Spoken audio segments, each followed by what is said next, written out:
Looks like we're live. Okay. So, let's get right into it, I say. And I do not want to hear myself. Mute that. Alright, this is going to be buzzing, isn't it? Oh, whatever. I'll ignore that. So, yeah, I know. I remembered that, last time I forgot to turn on sound. So, okay. I guess let's start with a look around the system and then get right into benching. So, that's the system. So we have there. So we have the GTX 1070, and actually I should get some extra light. Up. There, that's better. I don't know why, it's like the camera seems to be way more sensitive to shadows or something. Anyway, that's the GTX 1070, the dual card, so, the really cheap one. And, yeah, it's got a lot of capacitors on the back. Now, the ones for V-Core, which would be these guys right here, those are 1,500 microfarad. Those are sort of like bulk capacitors for the VRM itself. Then there's some more capacitors right on the back of the core. That'd be these two right here. I also have some extra wires going to the core. That's to help voltage drop, because the VRM spits out a voltage and it doesn't actually. Basically, the resistance from the VRM to the core causes the voltage to drop at high current. So that's there to help the core. That doesn't actually do anything, any of that stuff. I tested it. It doesn't help overclocking on this card in the slightest, unfortunately. Now, what does help is all the other capacitors. So these guys just scattered around, the smaller ones scattered around the card, not in the center. Those are 820 microfarad Nichicon FP series capacitors. And basically after adding on a few of them, I got, instead of doing like 550 memory, the card started doing 700 plus on the memory. So it now does like 740 or something like that. I've benched 740 before I started the video today, so yeah, I think it might even do 760. I can't quite do 800. And the memory modules on this card are Micron, so that's actually really, well, apparently it's really impressive. I don't know, because this is the only GTX 1070 I've ever had.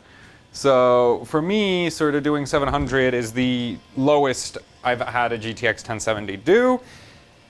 So yeah, for monitoring, I have the usual Cooler Master 550 power supply hooked up with the ROGOC panel over here. So that gives me temperature readings. The LN2 pot is the Raptor 4 because I don't have a different one for GPUs. This thing is really, really awesome. I'm actually like, I have it on the extension base, so cooling will be a bit of a problem because the extension base is basically this big chunk of copper.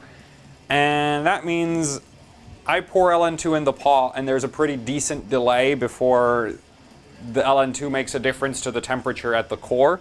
So this readout doesn't respond very quickly, which is a bit of a pain to deal with. Because, well, yeah, temperature control is miserable thanks to that.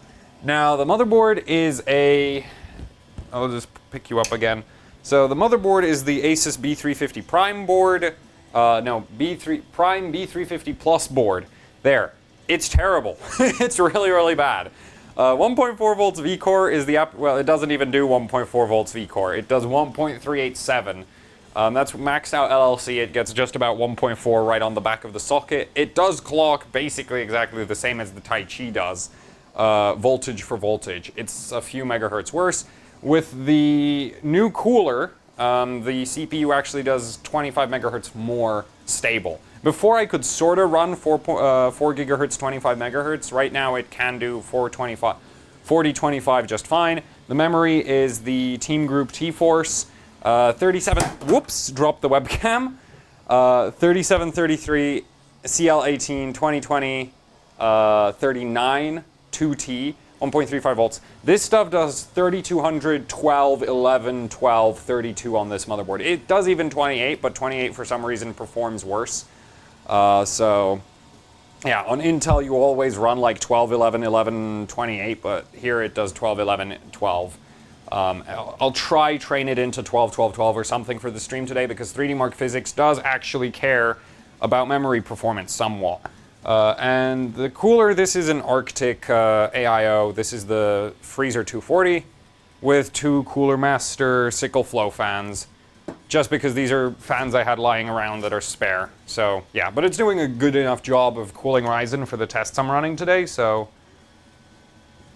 yeah. That's the system. And I can boot it up as is, but the GPU will get warm. I do have, for the GPU, I do only have voltage control for core. I didn't bother with memory because the memory, like, the slider stops at 1,000, so. And also, I don't think it'll actually go any higher. And I didn't do the PLL because I couldn't, like, I don't have a data sheet for the voltage controller ASUS is using. And my ASUS contact is currently extremely busy at Computex, so I can't do anything about that either.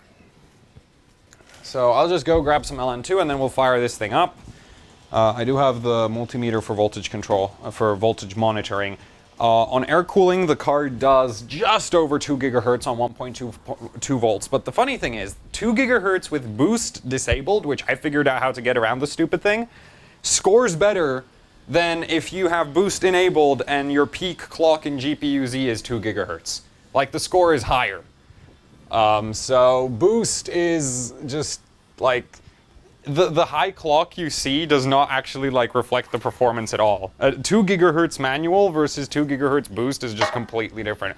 2 gigahertz manual is first of all, is really hard to get stable, and it's like 100 points faster in time spy as well, which is just 100 to 150. So, yeah, the card, like, hopefully with LN2, it'll scale, because in early testing, I had it on the air cooler, I had it on an AIO, and when I was doing more, like, raising core voltage, I noticed one thing is that the card gets really, really temperature sensitive, so that's why I swapped it to an AIO, which did help overclocking a tiny amount, and then it stopped scaling completely. Like, even raising core voltage all the way to 1.25 volts didn't do anything for core clock, but that seems to be very similar to Maxwell, where basically as long as the card wasn't below 0, it didn't care about how much core voltage you shoved through it, it would not clock better.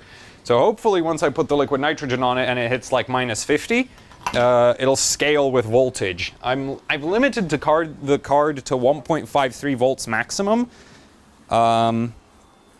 because basically I've read that Pascal doesn't, like, work past 1.35 volts anyway. But we shall see. I have high hopes for this card. I think it'll work past 1.35. I'm not sure if it'll clock. Also, since we're doing a GPU, I'm filling up 2 thermoses right now, so that's why I'm taking a while to start. There.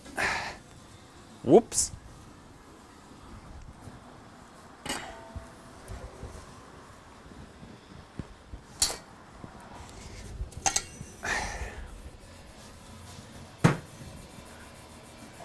So, and the only benchmark I'll be running today is Time Spy.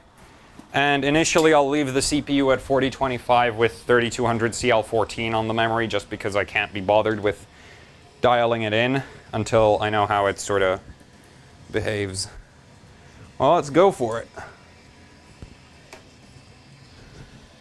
So the card is already set to 1.2 volts. That's just memory training failing. And I'll put you on the monitor capture. And the Twitch chat is disabled for some reason. There.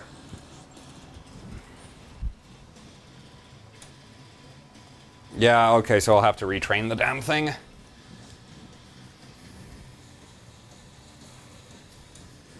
Once we get into Windows, my plan is to pull the GPU down to minus 20. And start there, basically, because minus 20 I should start seeing some kind of scaling. But I'm not sure if there's going to be a cold bug or anything. I've kind of read that there isn't, and then there's, like, this is mixed information. Pascal overclocking is just like not many people do it, and the people who do it don't share. So I have no idea how this is going to go. Okay, looks like we're going to be in the BIOS soon-ish. Oh, I'm dumb. No display cable. Of course there's no display cable. I can't start a stream properly for once. That's not going to do anything. Did I wire the reset button wrong? Seriously?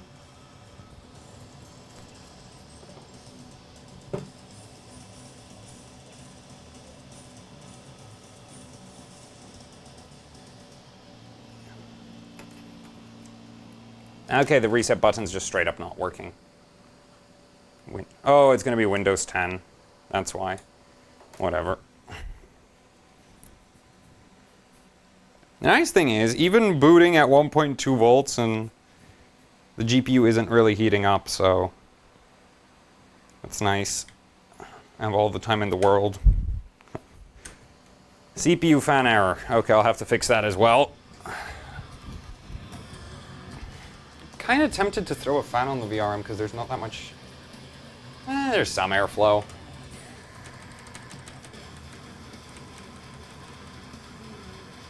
Okay, that's all set up, and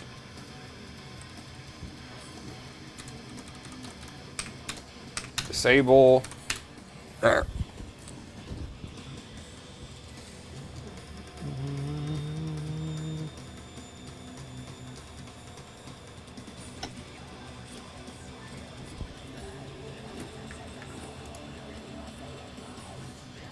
Ah, damn it.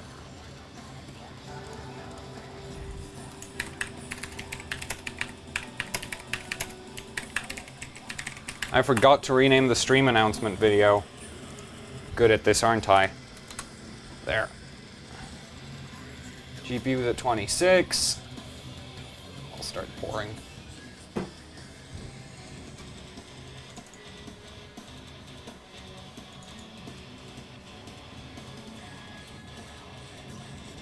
So, the way you override the boost algorithm is you see this right here? That's your clock curve.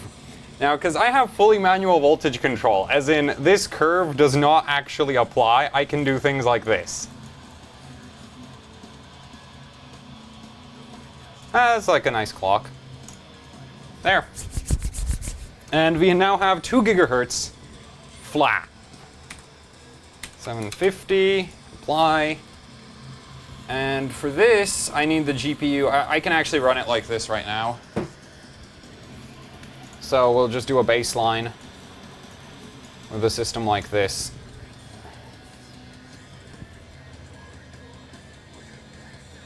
The GPU can't actually like heat up the LN2 pot that much.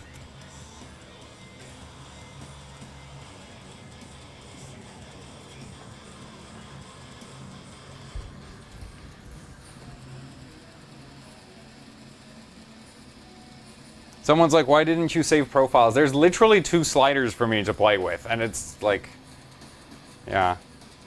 So I don't.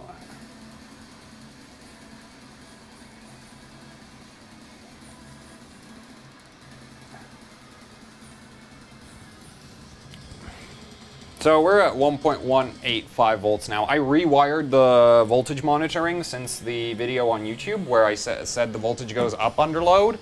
And it was entirely me having it, like the sensor was hooked up to vCore power line, like it was too close to the vCore power line and not close enough to the GPU core. Interestingly enough, this GPU looks like ASUS once had a GPU where they had like a power bridge. It was basically a strip of copper going from the VRM to the GPU core, which is what gave me the idea for like attaching extra wires from vCore to GPU core, from the VRM to the core of the card. And basically this card looks like it was prepared for that same kind of power bridge, but they just didn't add it for some reason, so that's why I sort of figured I'd add the wires. Not that I don't actually know how much it's helping because I never had the voltage measuring wired up properly on this card to start with, so I don't have like a point of comparison for this. This is just something I do, is like I do a ton of mods and I don't actually compare before and after, so I never know if they did anything. At least I know the memory worked. The caps on memory worked, so yeah.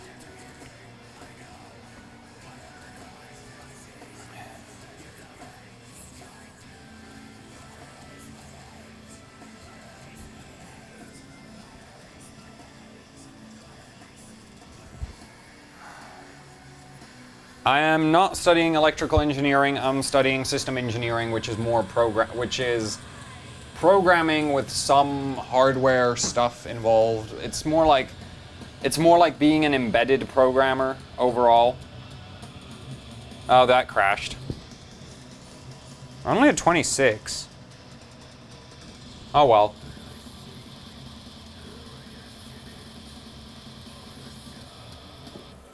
Yeah, but still, 43 FPS, if you remember my last video about the 1070, this is the highest I've ever had it.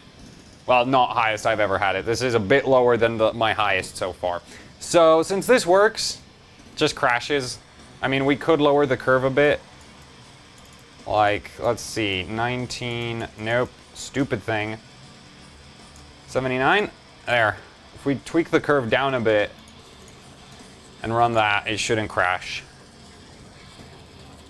Now the temperature's really nosediving, so...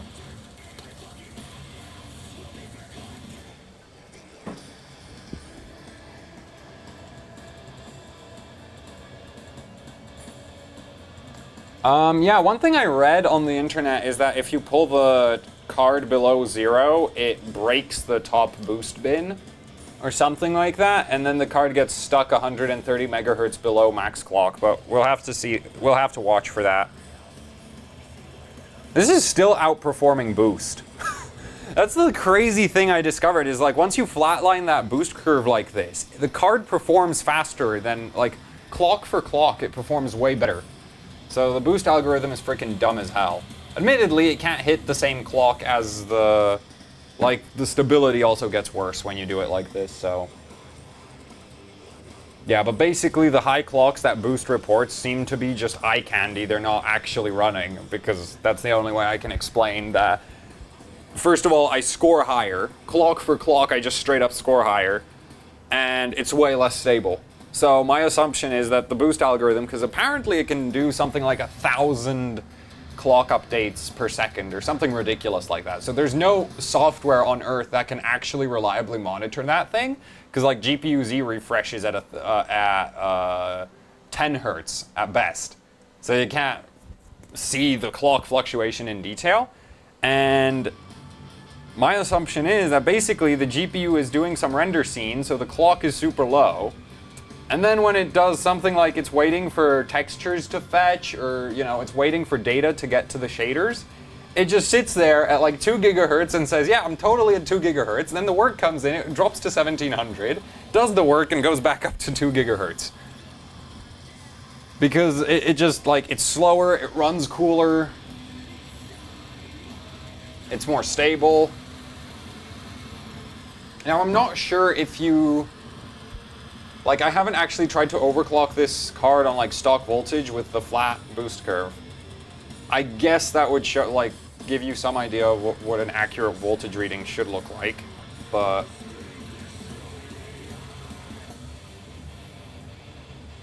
What the hell?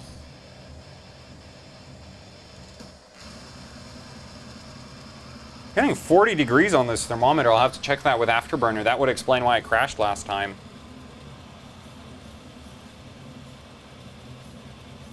This thermometer might have broken, because there is one channel on it which doesn't work already. I love my equipment.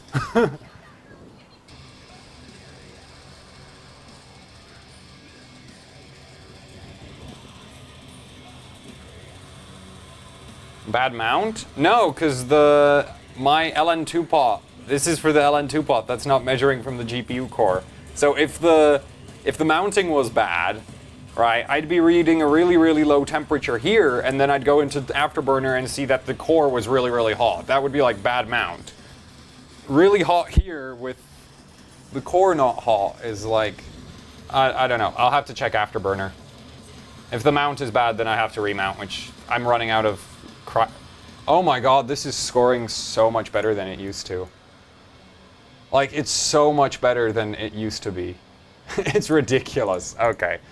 So let's see that temperature graph. The Afterburner UI, like, this is the most stupid thing I've ever seen. There we go. GPU temperature. We never exceeded 30... So this is reading garbage. Cool. That's good. That's relatively good. So I know that's at least reading garbage, so let's see what happens. I'll open up GPU-Z, run the render test, and see if we get that clock falling off a cliff thing. Because apparently that's a thing, and if it is a thing, then it just means I have to run the boost curve higher. Wait, does this not go past 250?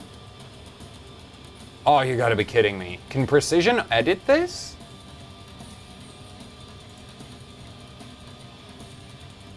I mean, like most GTX 1070s haven't hit 2.4 gigahertz yet, so, you know, being worried about this stopping at 2.5 might be very optimistic, but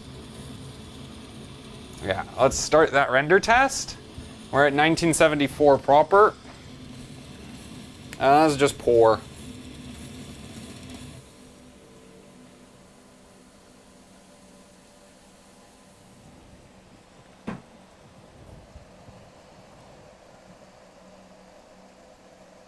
I wonder if Afterburner can read sub-zero temperatures. I know Precision does.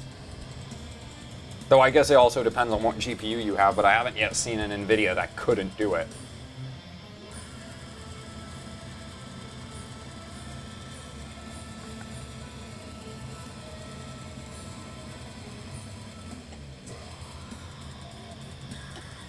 Yeah, except Kingpin's 1080 Ti is a Kingpin Edition 1080 Ti. It's like, it's properly configured and everything. That boiled off.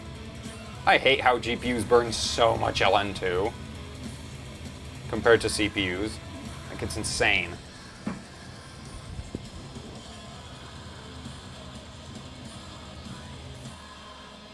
Yeah, I know I can change the Afterburner skin. I'm not gonna bother right now.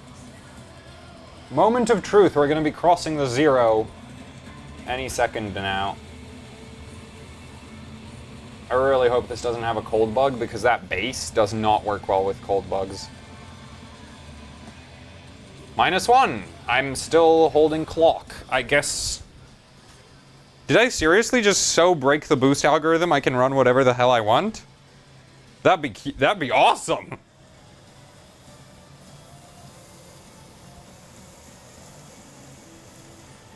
I think the pod is going to be ready to glaze right about now, so...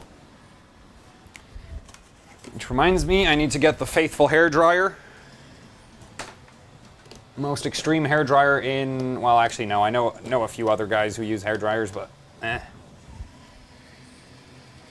15? Oh, no. It is dropping. We're at 61 now. Okay, so...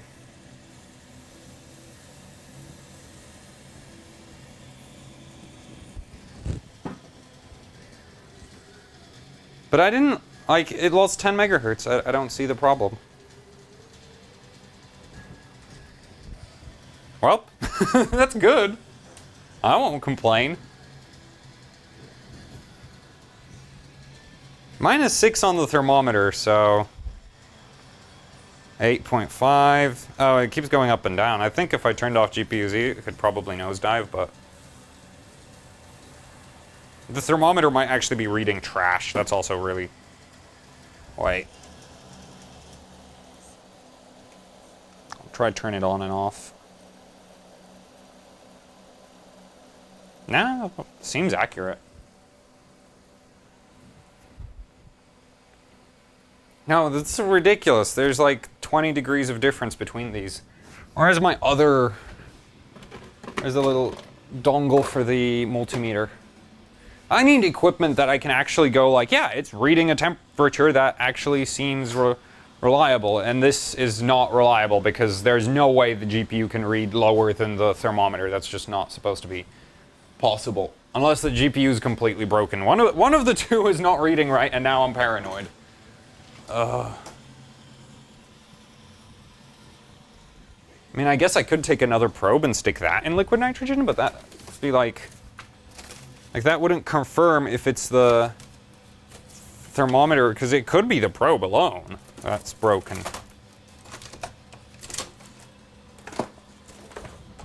I guess deal with it at this point might also be an option, because I can't seem to find... nope, found it. There we go.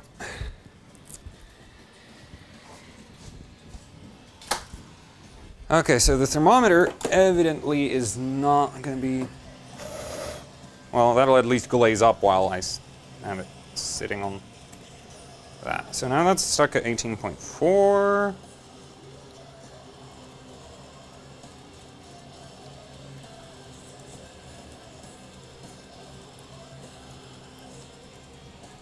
Let's see. What's this? Problem with this is the actual connector on that is falling apart, so it reads garbage as well. Now this is saying 19 as well.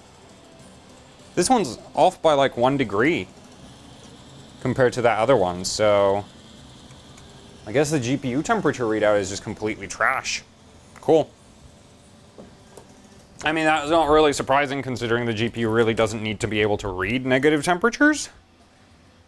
But still, at least good to know for sure that the GPU is reporting garbage, because otherwise this would be problematic. Not having thermal readouts.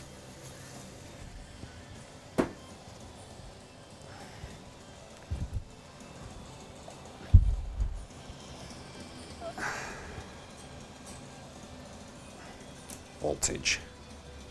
There we go. Okay, okay, I'll just stop the GPU Z render test. Now I should nosedive.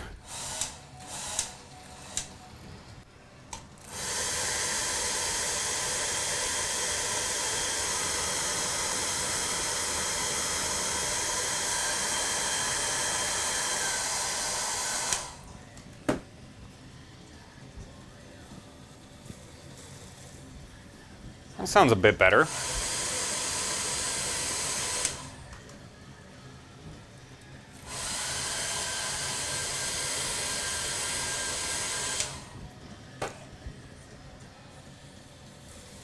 think the top part of the pod is glazed, but the base of it isn't. Like because it's a tall structure, so the bottom of the structure isn't good yet, but top is, so that's nice. I'll go get another thermos while that sits for a bit.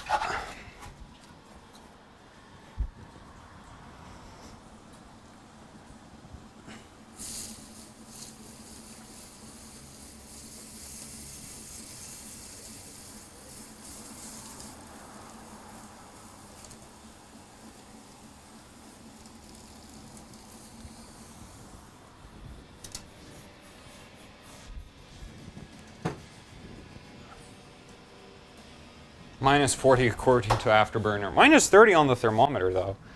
So it looks like, I don't know, under load it just seems to read garbage. So that's interesting. I see shiny metal at the bottom of that. It's not working. This overheated? Are you kidding me? What a pile of junk.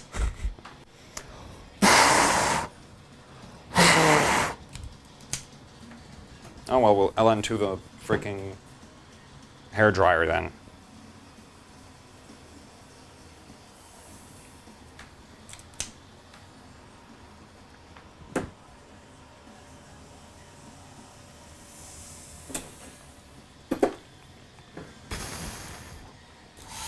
There we go, fires right up again.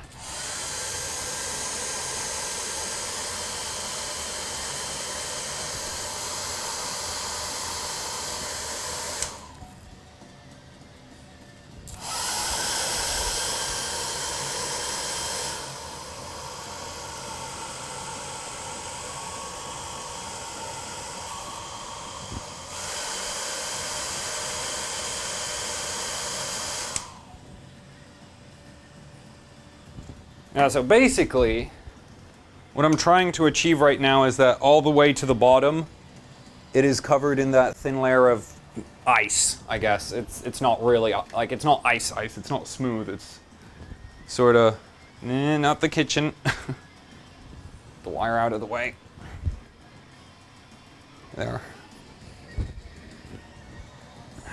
And that's basically to just make the, because that layer of ice breaks up the lead-in frost effect really, really well.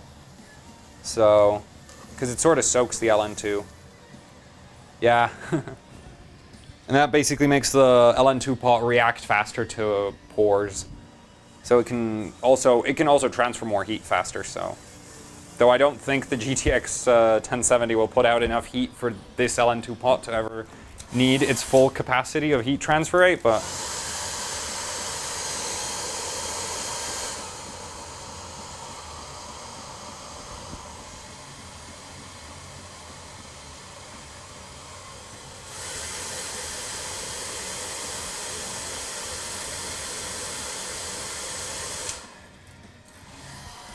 let this cool off a bit, and let's pour.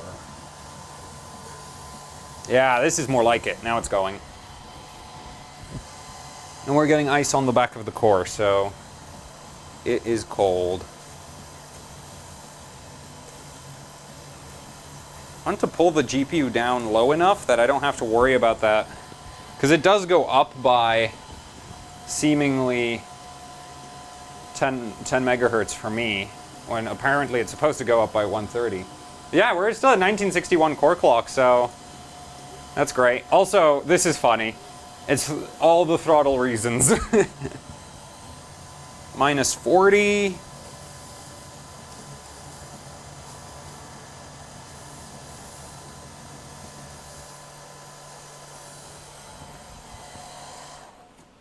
There, that hopefully will work if I need it. Yeah, this is really going to be a problem because I am running that extension base, so the pot is obviously way colder than the core, but the reading on the base is still minus 50. There we go, I boiled off the last of that. I say let's go for 227 is like the highest clock I haven't managed to do yet on like water cooling, so let's start there and work up. Apply. Shove that somewhere, close this.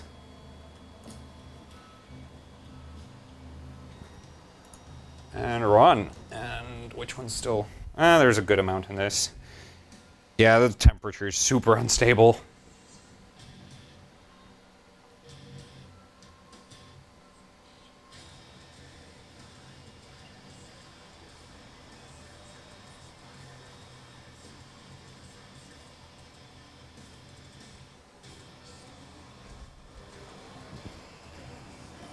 Still holding, steady temperature right now. You know what? If this card clocks well, I'm gonna have to hand in my AMD fanboy card. Because I've killed more RX for it. Like, I've run more NVIDIA cards on LN2, and I've killed more AMD ones on LN2. Which is really depressing in my opinion. Temperature has gone up a bit, so I'll give it a little bit. The problem is I do have that delayed reaction, so it might just be 3D Mark unloading, or it might actually be the LN2, I'm not sure. This is one of those things, it's like if you're a pro overclocker with hundreds and hundreds of liters of LN2 available to you, you can just practice, you know? You can just sit there and be like, okay, I'll pour a lot, I'll pour a little, I'll see how it reacts to this, that. Apparently Kingpin knows his setups so well that, like, if he does his thermal paste application wrong, he knows that he lost like 15 megahertz just to have thermal paste, which is just crazy. It's like, I can barely tell if my thermal paste is even working at the best of times.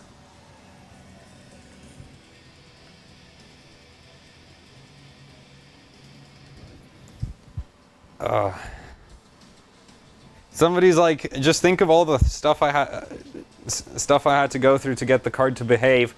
Yeah, but like RX 480s, you know, RX 480s don't they behave really great on like ambient cooling, but on LN2, either I suck or the cards suck. One of the two. I think it's me because I've honestly not run that many GPUs on LN2. Well, this is actually heating up. This second test is a lot heavier than that first one. So, minus 40 degrees, we've picked up like 20 megahertz over what I've managed on an AIO.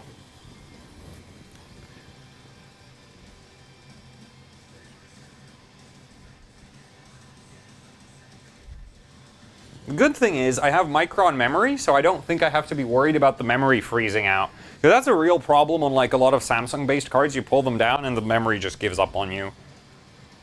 At least for me, it's been a problem. I don't know if anybody else ever ran into that, but for me, it's like, oh, look, I have a Samsung memory card. Samsung memory-based card.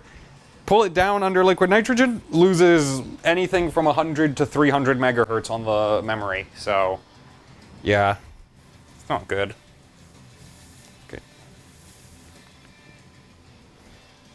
You know what would really piss me off right now? If this crashed, because that's the CPU. That's the... I think on Saturday, if today goes well, on Saturday I'll throw the Ryzen CPU as well under liquid nitrogen, which this motherboard is just like not cut out for that at all. I'm gonna break 7K average. Really, like overall, really quick. This is scoring so good.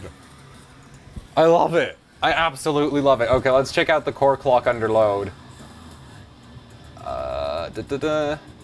It doesn't power throttle or anything. It's also pulling no power because it's so cold. But yeah, so we were doing 225 according to Afterburner. Yeah, cool. This is so... I think I might have actually figured out a way, like... I'm not sure. I feel like the whole curve hack is doing a lot more for me than I, like... Did anybody else try this before me in the Extreme community? Because I've never read... Like, I didn't hear about the curve until... I started paying a little bit more attention to our, like basically somebody said it on chat here. So, I don't know, but I think it's probably people just not sharing the secrets. It's a nice score. I'm saving this because this is actually way higher than anything I've gotten so far. So I'll just shove this out of the way. Don't want people stealing my secrets. Wait, will that disappear behind the taskbar? There. Do I have my flash sticks for scores? No, I don't. Oh, hell. Wait. No way. I did. Oh, hell, I did. Okay, so I actually forgot my flash stick at my friend's house. I'm a genius. Which one of these is a spare? I have a spare flash stick. There we go. Ugh, I'm gonna have to ask him for that back. I can probably just head over and pick it up there. So, am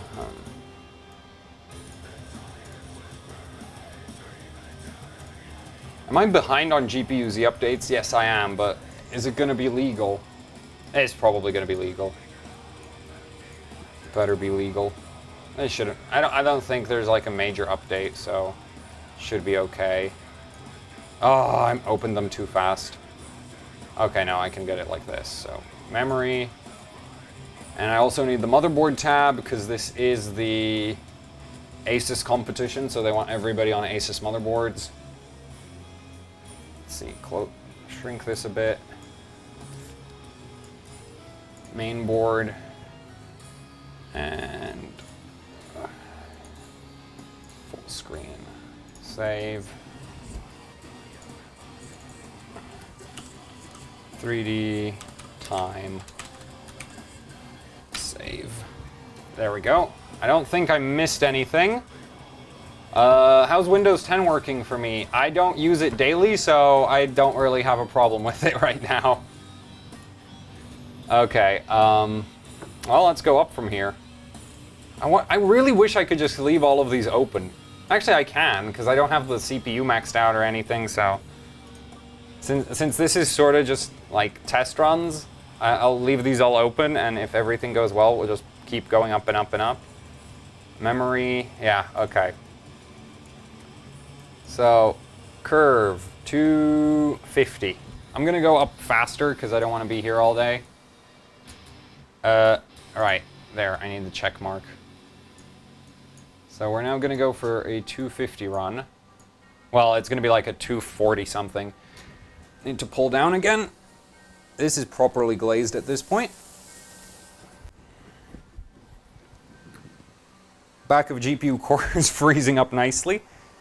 Thing is, if you pull down if you get capacitors really cold, they stop working. They actually get worse as you cool them down, so. Luckily, GPU cores generally speed up faster than your capacitors start to suck. Okay, I'll let that chill, boil off. Yeah, minus 50. Let's go for a run at 2050. This really sucks. This 1070 is really, really bad, but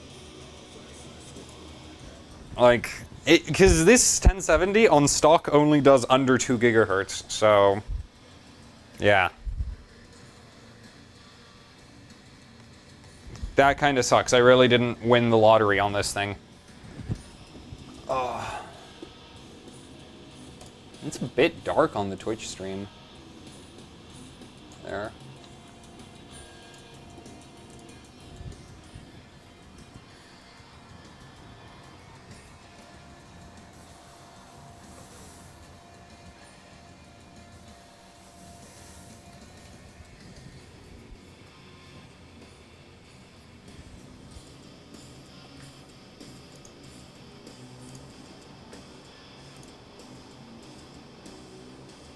Gaming LN2 hairdryer. Lol, that's nice.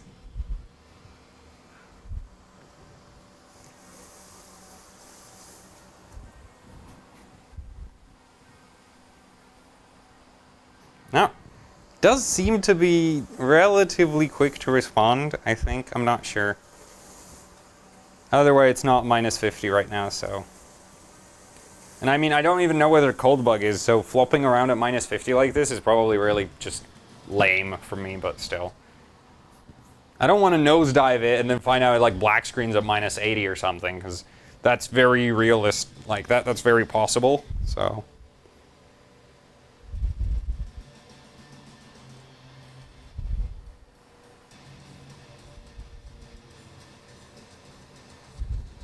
Yeah, now it's running hotter.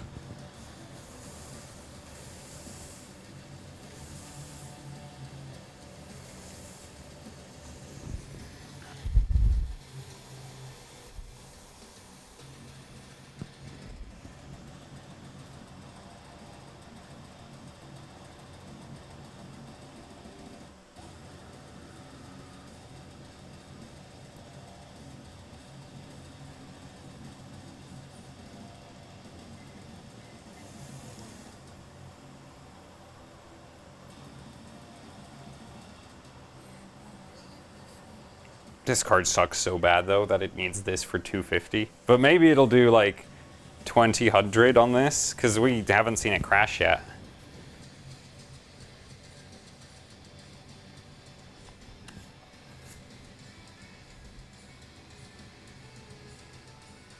I kind of want to skip to 100 next. Just straight to 100.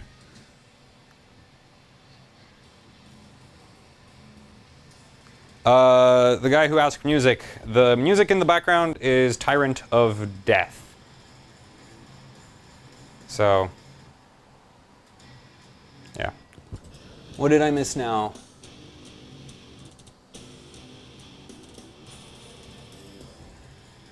Okay. I'll get more LN2 while this finishes off. This is really not that bad. Like the RX 480 on LN2 just chugs LN2, but admittedly it also benches a lot cooler.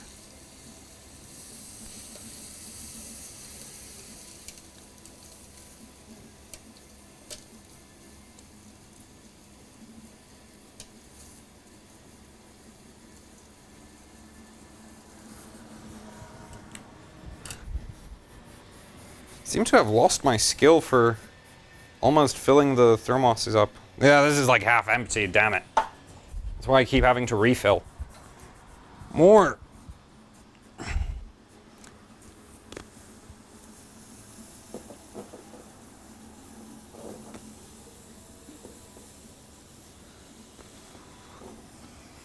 Here, that's a lot better. How did that score? 6989. Screw it, I'm not screenshotting that. That's too low. Faster! Come on. 2100. Let's go for that. Temperature we at? I'll go for 60 now.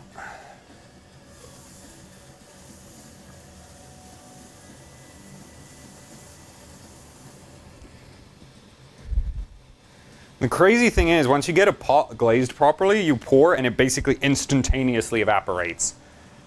Like it boils instantly. Which, until you get a glaze going, it just doesn't do. You can pour in and you can see it bubble. Like, the LN2 will actually stay bubbling around because the lead and frost effect really slows down how quickly it can, react to the, well, how quickly it can give up its energy to the metal around it. 56. 7, 8, 9, or 60 should be any time now. There we go, 60. Let's go for this. Benchmarks. Did I apply? Yes, I did. Run. I love how I don't need to do anything to the power limit because it doesn't do anything anymore. And to get this one ready.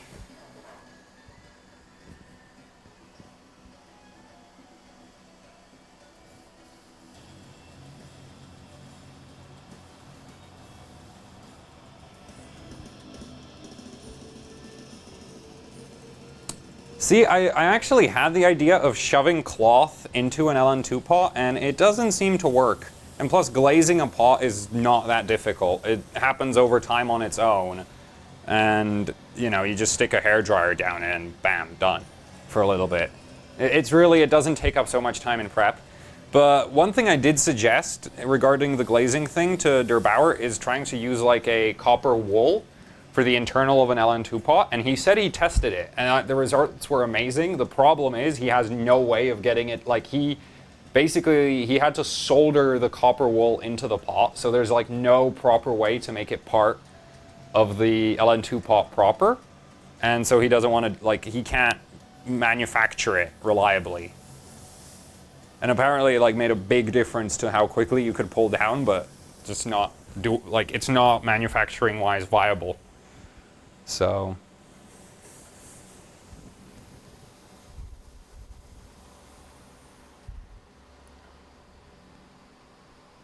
I'm currently at 1.2 volts, well 1.18. There's a bit of droop. It idles at 1.2 and runs a little bit under that.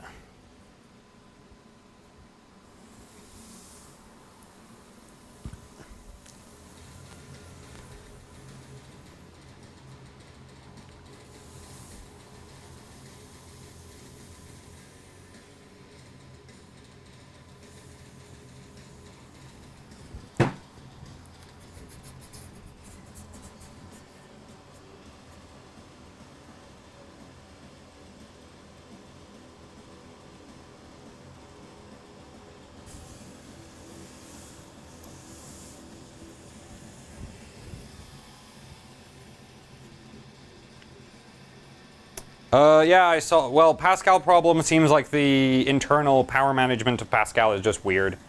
If you lower the voltage, you can make it show retardedly high clocks, that's about it.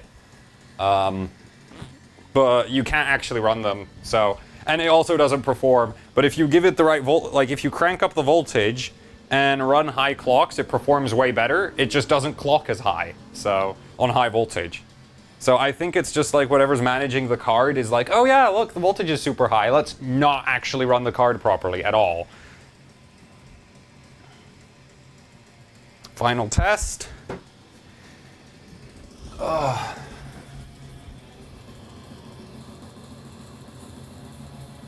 so happy that Ryzen is a thing. Like, seriously, if you wanted to get this kind of, like, even close to 9K on this test, you need X99 otherwise. Which here I'm doing 9K on 100, like this motherboard's like 90 quid or something. It's like, well, it's not doing actually proper 9K, but it's almost 9K, so that counts. And I could have spent like 150 more on a better board and it would have done 9K. There we go, broke the 7K barrier. So I'm actually saving that because I finally broke 7K on this damn thing.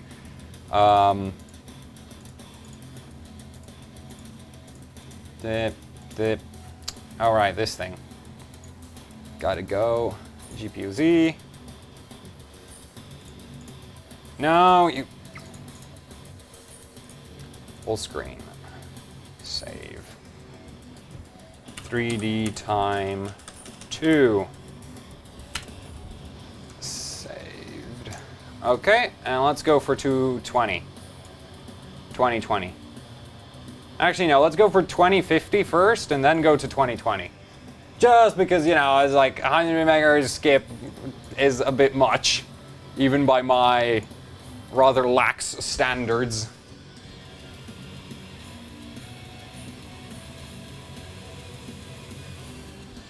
This is really... It's nice when shit works. I hate it. I'm enjoying overclocking an NVIDIA card. This is not fair. Okay, run. Yeah, that's empty. Oops.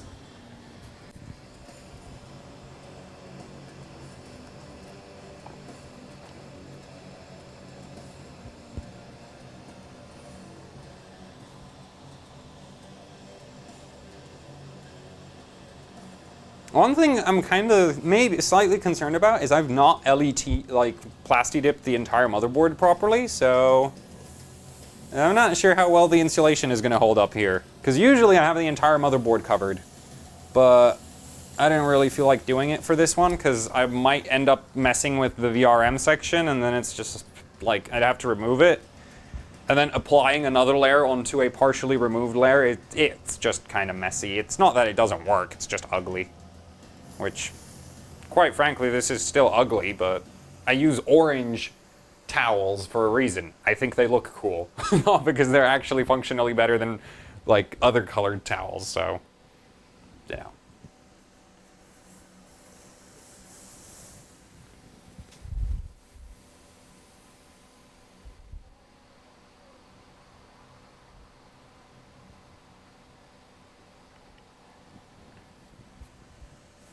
And this thing is starting to seriously burn some power. And I still don't like how my temperature swings by 7 degrees when it goes into load. Like right now it's at 65, this will load up and we'll be back at 55. Yeah, 59. And then there's one scene where it does something, like there's a really low FPS part here which pulls a ton of power. And yeah, now it's a 58. 57. At least it's running nice. So we're at 2150 right now. I might break 2200. Yay! Oh man, this card sucks. Well, I don't know. It might scale. You know, it's like there's some people say that apparently if you have a really high leakage chip, which this might very well be, it scales on LN2 better, but it's like I've never seen proof of it, because usually when you see people binning for LN2, they just bin the highest clock, like CPUs that go fastest on air, and then they just put them on LN2 and they go faster.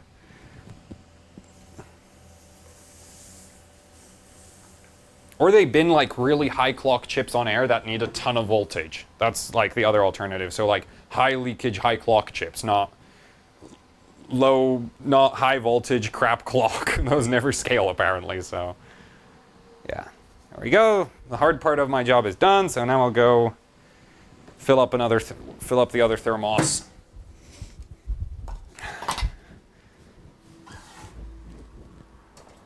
This is really not that bad as far as GPU overclocking goes. This is going way better than any of my RX 480 sessions.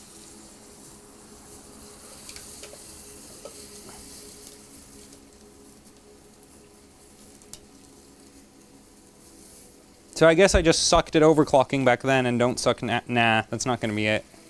Oh shit, ah! Got myself with the LN2. A little. 7, whoa, the score is going up so fast. Oh man, and here I was worried about not being able to get like, what was it? 7.5K overall? At this point I might do 8. Oh man, this is... Curse you, NVIDIA, for making this enjoyable. Actually, no. Well, yeah, because if I didn't have to do all that volt modding, I'd be bored. Quite frankly, that's like the unfortunate thing. I enjoy the whole breakout of prison part of overclocking an NVIDIA card. Gives me something to do without having to use up LN2, because the LN2 is limited.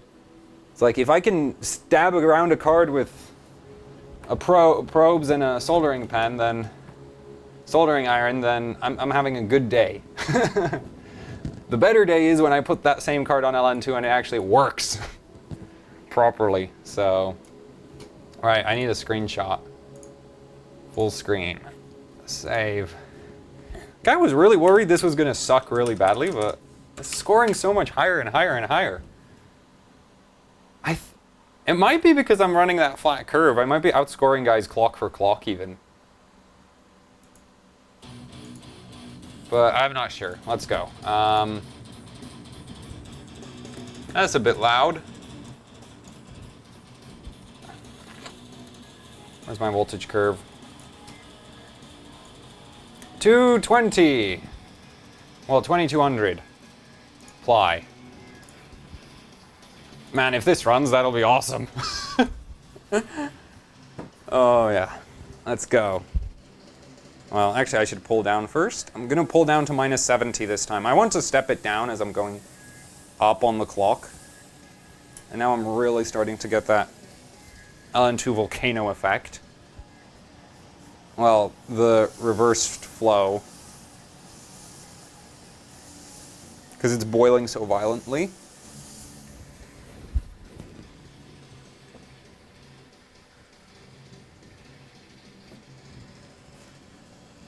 I guess I could step up the voltage, but the thing is you're supposed to step up the voltage once you need it, not just for the hell of it. And if this crashes, more voltage. If it doesn't crash, then we're just going down. Well, we're just going up. Okay, so that's at 70 now.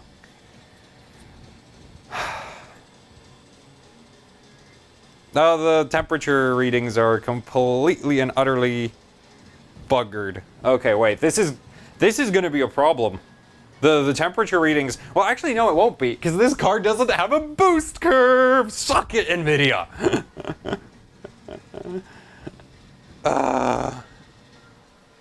So nice. Look, the FPS is good. Because there's no boost curve to hold me back. Because boost is a stupid thing. Temperatures are shooting through the roof now, though, on the probe. Like, we're in the 50s right now. And we were at minus 70 when this started.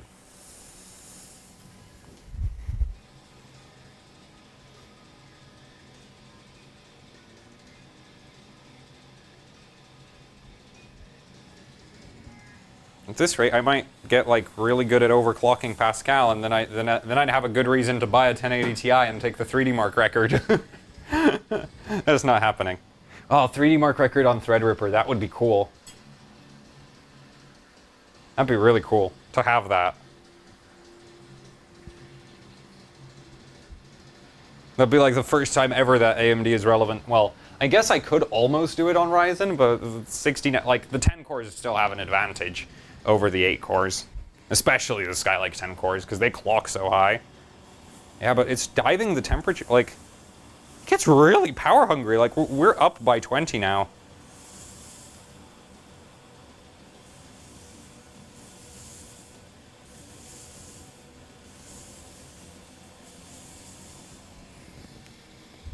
Yeah, it is going up, up, up. Kind of worried that maybe the thermal paste between the base and the core might have busted, but can't fix like that. Fixing that, I don't think I have enough thermal cryonaut to do that. Like, fix it at this point.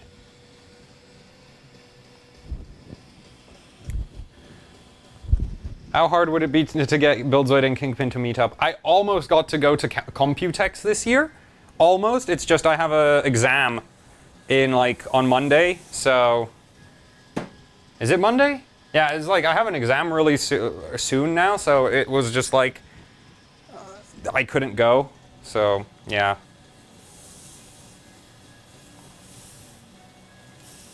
And if I had gone, it would have just been awesome. Like meeting Kingpin and actually also the guys from ROG.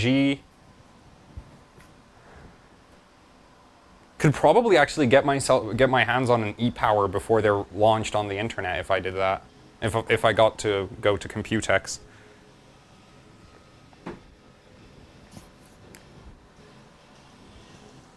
How much talent do I have pouring LN2? Terrible. It's really bad.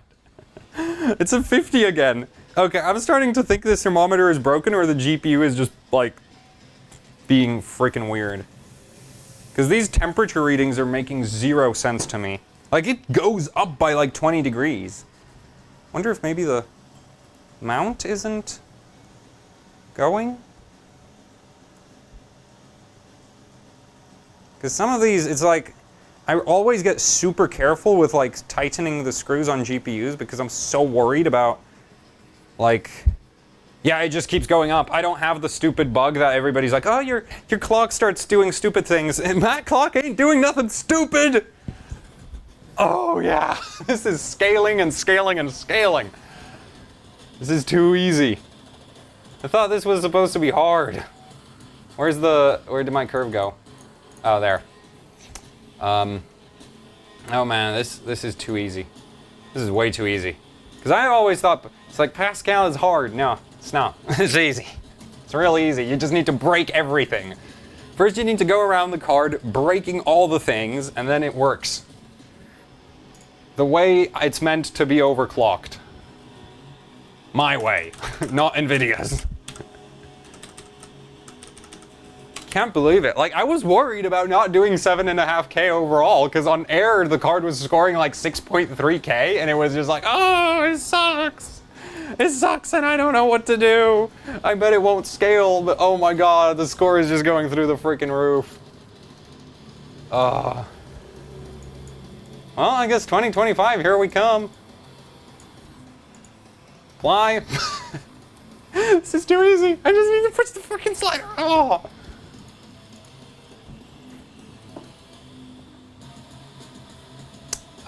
So right now we did 2.2 gigahertz. Right now we're gonna go for 2.5. I'd like to. There. Yeah, now it's 2.5. Now we're 2.25, not 2.5. Sorry. 20. Yeah. 2.25. Man, and the Micron memory is just like, you know what? Just all the people complaining about Micron RAM, send it to me. I love it. Loving it. Just need to put some capacitors on it and it clocks great. Okay, let's bring it home. Now, moment of truth. Does the card actually suck? I'd say at this point. Because if it can run 2.25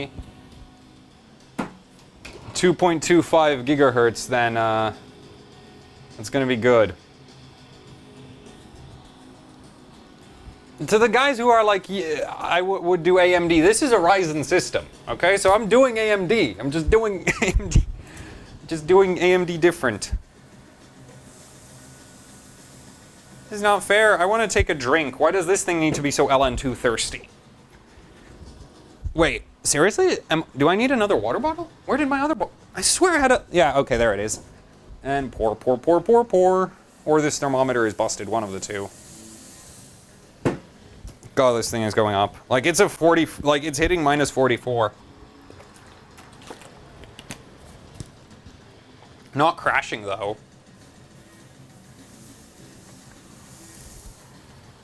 Crazy thing. Seriously, this thing's crazy hot. I mean, it's like, I know Pascal without Boost 3 runs a lot of power because Boost 3 is like the only thing that makes it efficient. But oh my god. It is chugging power.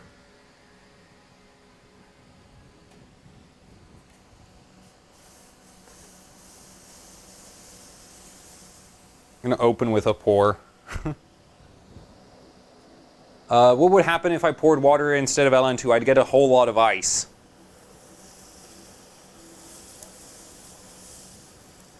I'm worried it's going to crap my crappy thermal paste application at this rate, because it's swinging up and down so hard. How, like, basically every 50 megahertz up I go, I lose 10 degrees temperature. This is crazy. And the voltage is still the same. It must be like, oh, I'm getting more and more V-droop as well. It's actually drooping a hell of a lot more than it used to.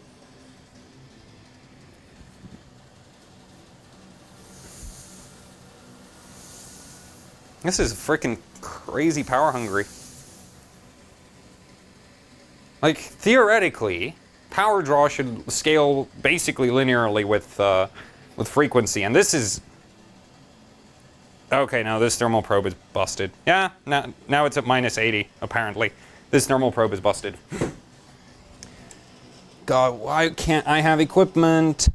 That doesn't suck. Might just be the thermal probe itself. Which would really, really suck, because then I have no idea what temperature the GPU's at.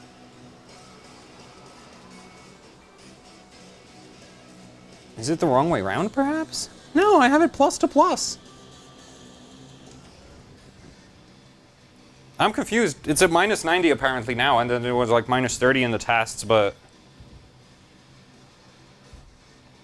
it didn't crash, so Pascal's either like a flamethrower on liquid nitrogen, or this is completely busted at this point. I'm leaning towards busted because the temperature keeps swinging up and down wildly right now. Oh, I wonder if my thermal probe might not be falling out of the insert. That's also possible. I tried to check for that, but... Oh, it's too late now. And it keeps going up. So, more curve.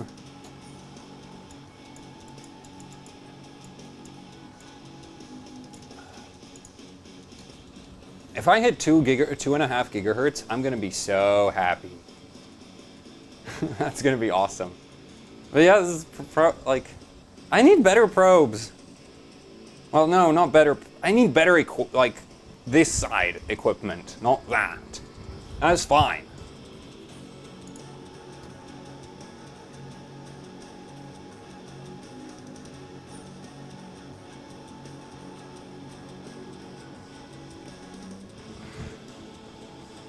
Apparently it's at minus 90. I don't know if it actually is, but it is possible that the thermal probe is slipping out of the... But if that's what's happening... I don't know, because if it was doing that, then how the hell is it reading minus 30 under load? I don't get it. I'm confused. I'm really, really confused as to what is happening to my temperatures right now. Maybe my inter base, like the extension to the LN2 pot connection is busted. That'd be possible. But the problem is, if I want to get around that, I'd need to desolder all the capacitors on the front of the card, and like desolder all the V-core output at capacitors on the front of the card, move them to the back, and then I could move, like use the pot without the extension. But this is the same probe I used on the GT730. There's no way the probe is busted. Or minus 90, apparently. At this point, I'm just going to keep saying apparently for the temperatures, because, well, minus 80 now, but...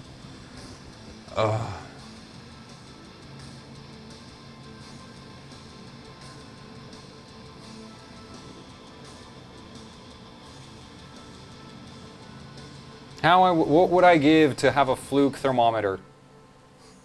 Anything except the actual price of a fluke thermometer. And fluke probes. That'd be amazing. It could read temperatures and be like, yes, that it is actually at that temperature. Not maybe.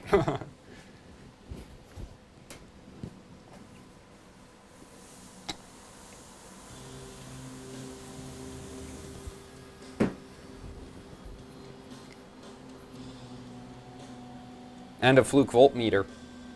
Actually, just a fluke multimeter and a fluke clamp. That'd be like a whole computer worth of equipment right there. That'd be like a GTX Titan worth of measuring equipment, maybe more.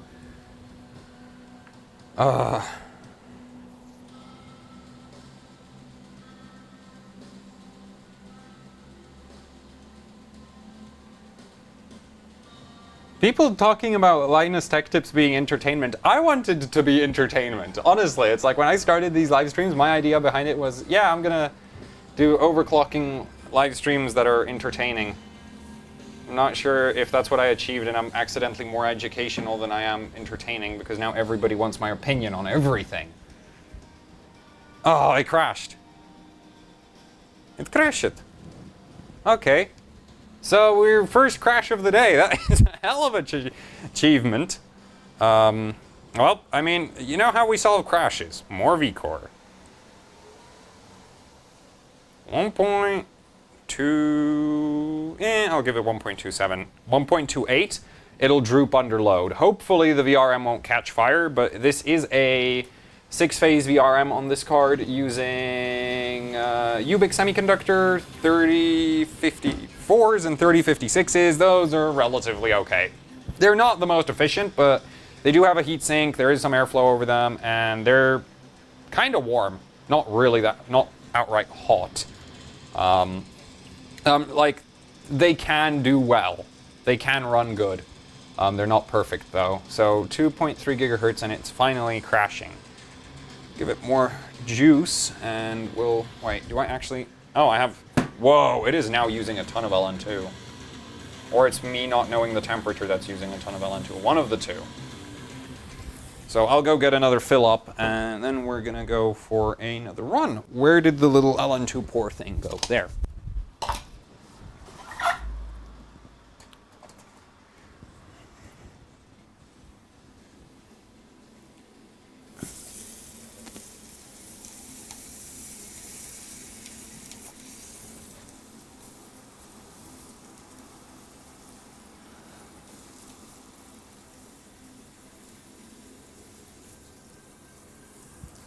Go. This should be, is that pretty full? That's pretty full. Good. And I'll just dump the rest of this in there. Or minus 88. It's actually going to burn more LN2 now that I cranked up the voltage. Well, not cranked it up. It's, it's probably like 70 millivolts more, but should be a decent increase in heat output. Man, if this card hits 2400, that'll be incredible.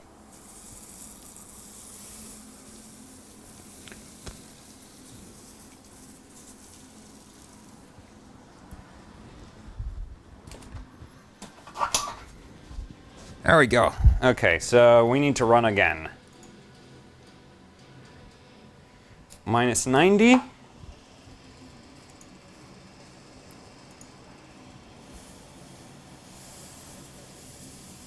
.27 volts. Here we go. I said run, damn it.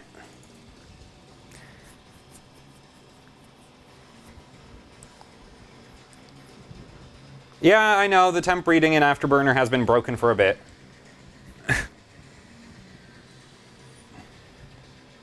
If it is actually at that temperature, it'll crash instantly. I guarantee it. Plus there's a pile of ice on there. Right, that pile of ice, if that core was at 40, would have melted it already. That wouldn't be there. It'd be all water. It'd be in the towel. See, it's not crashing, it's fine. Oh, now the temperature readings are behaving how you'd sort of expect them to. Micron VRAM for the win. Seriously, they should make Micron everything now. I want a Micron-based RX 480 now. That'd be amazing. No cold bug. Just need capacitors.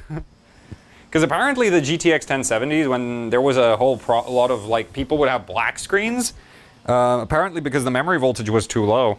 Which I totally believe, because that sort of explains why piling on a ton of capacitors makes the memory pick up a huge amount of performance. Like, that makes sense to me. And actually, if it needed more voltage to even run stock, then I guess if I had added a volt mod to the memory, then I guess it would have clocked higher.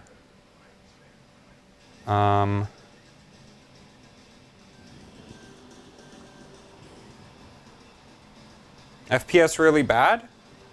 We'll see. No, that looks fine to me. Temperatures... Oh no, that does... I'll have to check the graph after it runs, yeah, after it finishes. I need to tilt this so I can see it. Yeah, the temperature's not changing.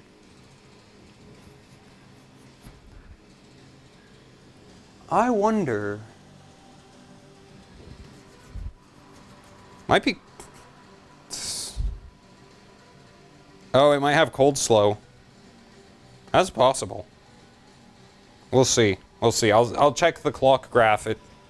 Because I did notice that there was like 1733 in Afterburner. And the FPS does kind of reflect that.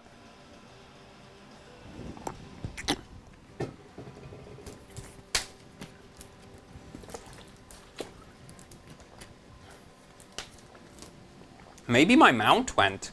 That's possible, but I'd expect it to crash if that happened. Because you shouldn't be able to run a GTX 1070 with no mount. So what happened?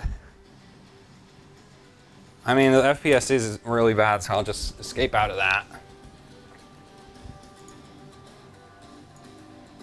5.8K. Okay, that is bad.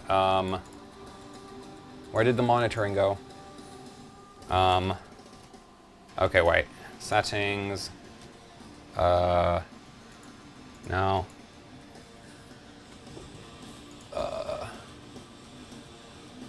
Automatically hide. Wait, where did my monitoring for Afterburner go? Where did the Afterburner monitoring? I swear it was here. Okay, there we go. GPU temperature. Okay. Usage. Core clock. WT. Huh?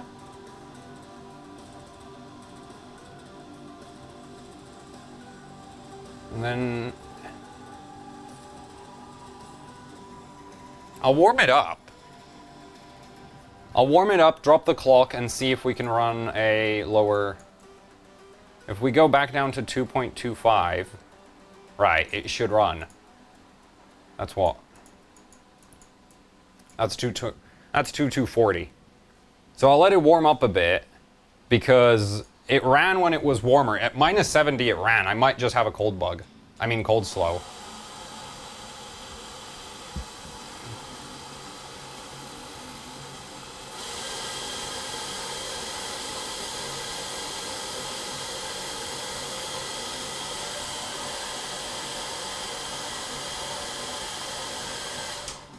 Actually, we should try the render test from GPU-Z. That should put it to full speed.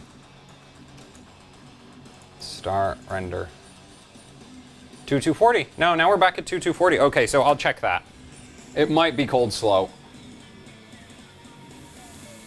I need to figure that out. If it's cold slow, then good. If it's not cold slow, then I have a problem.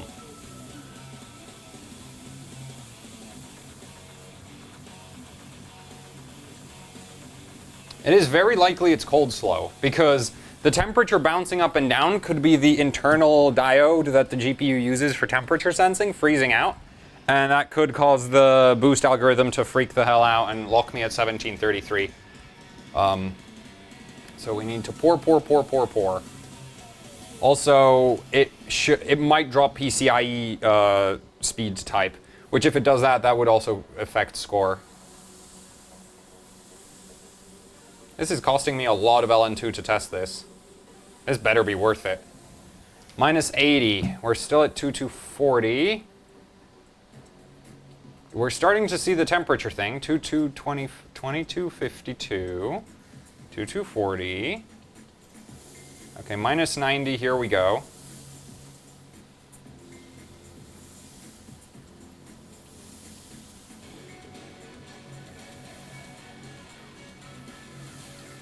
Minus 90, we're still doing 2250. I'm starting to think it's bugged out at 20. Okay, let's try that. Apply. Yeah, now it does 2300. We're minus 100 here. Temperature's still bouncing around like crazy. Sensors, 2300. Odd. That is something to keep track of. So I'll close this. And start the render test again. No, it's not bugged out. That is very odd. Oh well, let's go for it. It doesn't seem to be happening anymore. It might just be it could also be time spy limited. That'd be odd. That'd be really weird. Actually, I have a nah, screw it.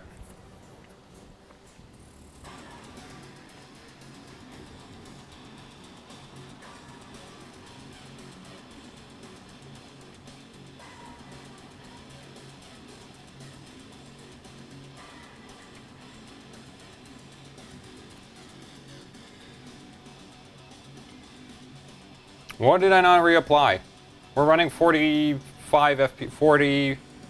It's not going below 40 FPS. We're running fast. Like, we're going fast right now. I can tell from the FPS graph. I don't know, Boost acting up. Boost decided that it would show that it is still present, so it put us at the 1733. The FPS looks good now.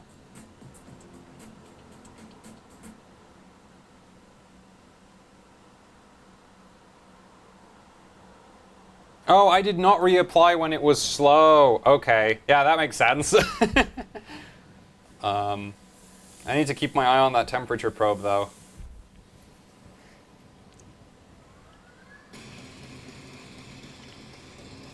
Man, people said Pascal OC is hard. I don't see what's so hard about it. They all just got cards that are dumb. 60! Oh my god, I've never seen 60 coming out of Time Spy. Like, that last scene is one of the few places I remember the FPS for, and I haven't seen that high yet. That's good. It's going good.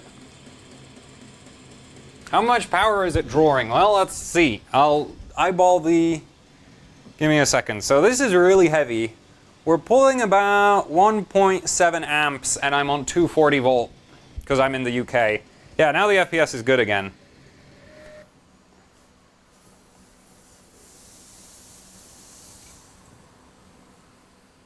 It might not have a cold bug, then it'd be really badass. That'd be amazing. Yeah, it's about 1.7 amps. What you do have to understand is this Time Spy test does not use the CPU at all.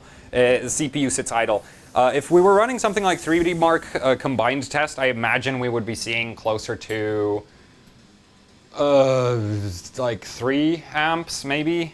No, that's too much. We'll be seeing closer to like 2.5 amps, because Ryzen is about 180 watts, 150 to 180 watts on 4 gigahertz, 1.4 volts-ish. This is the part where it crashed last time, coming up soon, so I'll try keep it ice cold before we hit that. I don't want to crash. Useless pile of garbage. You know what would be really funny if that, like, because apparently there's some big hack necessary to make Pascal overclock good on liquid nitrogen. If that big hack is just Galax figured out how to override NVIDIA's boost on like a special BIOS, then I'm gonna be so not impressed. Because apparently there's like a huge problem with Pascal on LN2, which needs like special hardware stuff and a special BIOS and everything. And apparently it's like only ASUS and, well, Kingpin figured it out and Galax figured it out. ASUS, I'm not sure.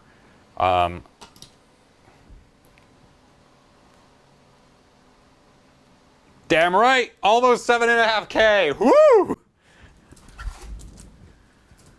Score truly worth saving. It's like, see? My trash card can go fast. Oh man, and if I threw... Oh, if I had 5 gigahertz Ryzen on liquid nitrogen, that'd be amazing. That would be like 10K on the physics, on the CPU score. Like, oh man, that'd be like 8K now. 7.3K GPU test. Oh man. You know, I think the record for the 1070 on liquid nitrogen, I might break that. At this rate, I might actually break that. That'd be incredible, because I wasn't even banking on doing that. And that guy's running like a 6950X. If I beat him, I'm gonna be so happy. Oh man. Oh wait, no, I'm supposed to be disappointed in this because this is an NVIDIA card. Oh well, I guess r/AMD will ban me again. Because I was banned before. Oh no, he's at 8K. Yeah, he's at 8K. I'm not hitting 8K unless my GPU does 8K. Yeah, that's the only way. If the GPU somehow manages to hit 8K overall, like GPU test, then yeah, I'm doing 8K overall. But otherwise, it's not doing 8K. I should rerun this card on the X-Power. If I reran it on the X-Power, I would score so good. Because then I'd use the 6950X at 4.4.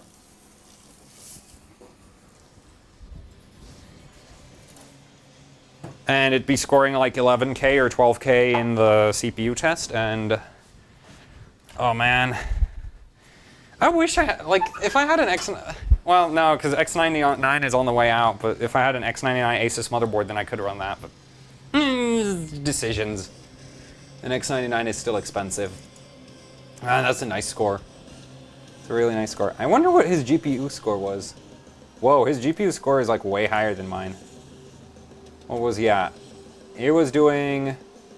Okay, he says he hit 2.328. I have more memory clock than him. It might just be the... It could be the CPU actually managing to bottleneck this at this point. I'm not sure. Ryzen at 4 gigahertz isn't exactly super fast, but... Yeah, 6950X would put me over 8K. It would also probably lift up my GPU score because the guy who currently has the 1070 record is running 2030-28. He's like running 2030 core clock, and he's scoring higher than me, so I assume that the GPU is kind of bottlenecking a bit. Maybe, but it really shouldn't. It's like doing 50 FPS. It shouldn't bottleneck. I don't know. Yeah, we need to save this though. This is very much worth saving. Where's my GPUs? Easy.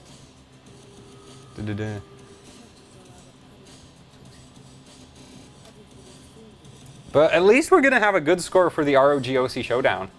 I'm now worried because I think Elkim from Alza OC, he's apparently working on a 1070 as well, but and he has a he's gonna run a 6950X. I guarantee it. He has one, so he should run one. That's worrying, considering that I'm on a Ryzen 7. And then even our 1080 score is on a Ryzen 7. We're like, r/overclocking is like the Ryzen 7 team of the ROG OC Showdown. We have so many Ryzens, which is really, really good for stage 2. Because it's limited, like, stage 2 is like Ryzen and Kaby Lake, and Ryzen blows the Intel is as fast as a really fast 7700K in the X265 benchmark, so we're absolutely doing great in that one, but then everywhere else, it's like, well, we're doing good in XTU, we're doing okay in stage 3, but stage 3 we're losing because there's 5960Xs and 6950Xs are legal, and then stage 5, well, now I'm really wishing I had an ASUS board, because this card's worth it. This card's really worth it. Oh well. ASUS X99 board, or an ASUS board that didn't suck. Because even if I put this Ryzen CPU on LN2, I think it'll only do like 4.5 because the voltage is too low. Okay, so I saved that. Let's go for it. 3050, because small increments are for losers. Bam. Yeah, that's 3054. Cool. I kind of want to clock the memory higher just for the hell of it, but I think that's going to be amongst those final things I do to the card. It should start needing exponentially more voltage at this point, though, because I think it's hitting the plateau. Anyway, let's run it. No, it won't do 800 memory. I already know that. It crashed. I think it almost did 800 memory before, but then when I was volt modding it, like when I was adding more capacitors to it, I got a 3 ohm VMEM to ground reading after poking around with the soldering iron for a bit. So I was like, oh my god, I must have shorted something out. And basically I was poking, like what I was working on, I was attaching the capacitors to 2 little multi-layer ceramics up here on the card and up on the top edge of the card. And well, I figured I must have shorted the ceramics, so I removed all 3 of those ceramics, and destructively, like the ceramics didn't make it, and it was still reading 3 ohms, and I was just ready to well, at that point I was like, well, guess I'll just have to see if the card fires up. So I plugged it in, and it fired up and worked. But until I fired it up and it worked, I was 99% sure I killed the card, and I was already starting to think of like, how I would go through like a, well, I killed another card video.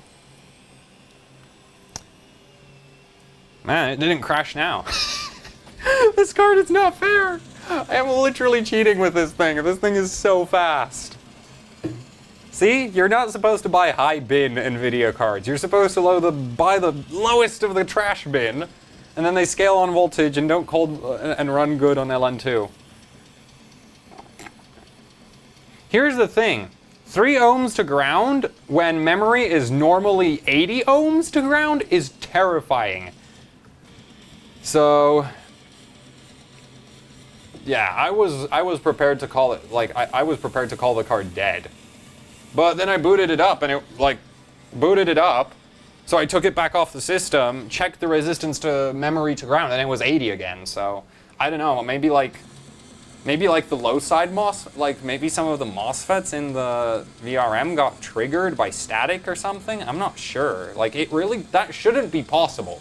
Because they're supposed to have a they're supposed to have a resistor to bleed out the capacitance, but it was reading 3 ohms to ground and I was freaking terrified, so it's my side of the story. Ah, I crashed. We can fix that with more vCore, I am certain.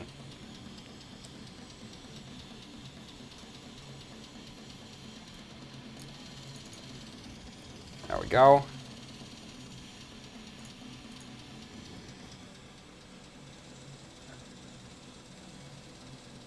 Okay, 1.36. There, let's go for that.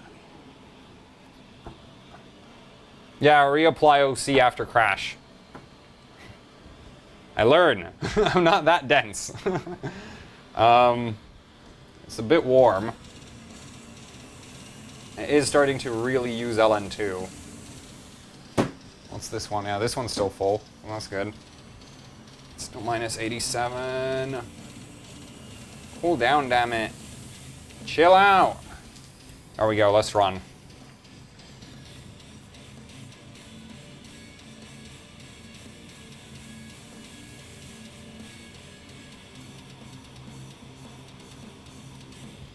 Monster Energy drink is delicious. Best stuff ever. Especially the orange one. A 1080 Ti, so this is actually apparently not that bad in terms of LN2 usage, this right here, what I'm dealing with. Apparently the world's all-time worst card for LN2 usage is the 780 Ti, and then its successor, the 980 Ti. The 780 Ti being slightly worse than the 980 Ti. The 980 Ti on liquid nitrogen going close to 2 gigahertz apparently pulls around 800 watts of power. This, I think, is currently doing around 300, maybe. I should probably be worried about my wires. These are cold. Should be worried about my PCIe slot and wires doing this, because this pulls half its vCore power from PCI, I think. I still haven't checked properly. It's like 2 or 3 of the phases on this thing are pulling from PCI slot. Also, this thing is now making a whack ton of coil line. Like, it's really, really bad. But it's been doing that ever since I raised the vCore. And the 780 Ti was apparently so bad it pulled like almost 1,000 watts on LN2. So basically, if you ever see like a 4-way 980 Ti setup picture, Kingpin does his 980 Ti benchmarking on like 4... Well, he did it because he doesn't bench it any longer. But when he was benching that card, he had 4 1,500 watt power supplies, because there was 1 power supply per GPU, and then there was another power supply for the CPU, which was just crazy. So, yeah. That's what's necessary to run 4-way. And then you basically also have to like manage the temperature on 4 GPUs, and because you're running 4 GPUs, you can't use like this LN2 pot in its current configuration, takes up all the slots on the motherboard, basically. Like, I couldn't run 2-way SLI if I wanted to. Assuming the board even supports it, which it of course doesn't, because NVIDIA certifications. But anyway, you could, like, you end up having to run something known as a slim pot, which is like 2 slots thick, and those have a lot less mass and a lot less surface area, and they're basically really, really bad in terms of being LN2 pots. Like, you'd never ever want to use one of those if you're only on one card, but if you're running 4-way, you don't really have a choice other than PCIe risers, and I've only ever seen 8-pack run PCIe risers at some Galax OC booth, I think. And so he was running PCIe risers once, and apparently it didn't work that well or something, because nobody ever runs PCIe risers now anyway. Like, that's the only time I've ever seen it, and I don't think he actually broke any of the records he set out to do. So basically, you're stuck running super slim, super low mass, super low surface area LN2 pots on super high-powered GPUs in 4-way, and you're just like, ah. Also, the LN2 usage is insane. Like, I got a chance to see 8-pack doing 4-way 980 Ti's at an event here in the UK, and it was crazy. He had like 3 people refilling. Well, no, it was 8-pack and Joshi from OC UK. He's an employee at OC UK. He's like another one of the in-house overclockers or system builders or something.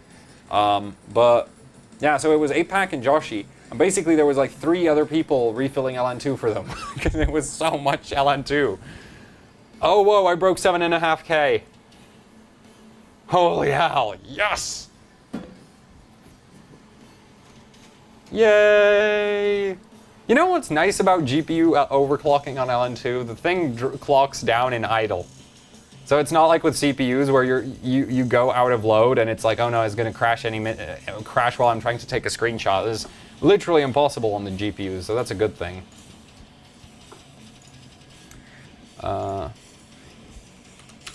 There we go. Save that. This thing is doing so good right now.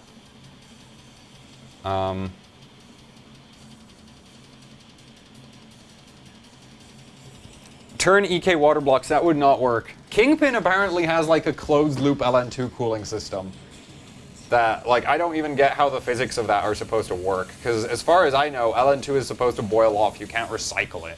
Like, your cooling capability of LN2 is in the boiling off, is not in the... Because it's not gonna... Because if you try to run it through, it's not gonna stay cold. That's the freaking point. It boils off, and that's what creates the temperature. But I don't know. It apparently has a closed loop LN2 system. And it's like semi-closed, so it does actually boil off part of the LN2, but he can run way... Like, I'm not sure. I really have no idea how that works, but that thing is crazy. And it makes this so much easier, because he just punches in a temperature and it runs it for him. But the problem is, LN2 capable tubing and valves and pumps... Well, actually, you can't run pumps. You need pressurized DWARs. All of that stuff costs like, huge amounts of money.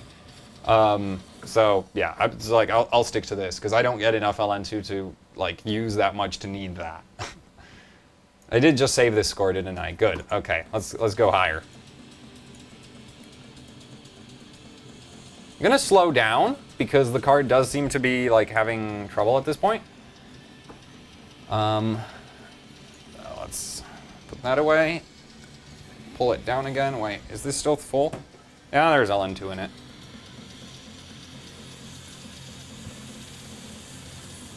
There we go.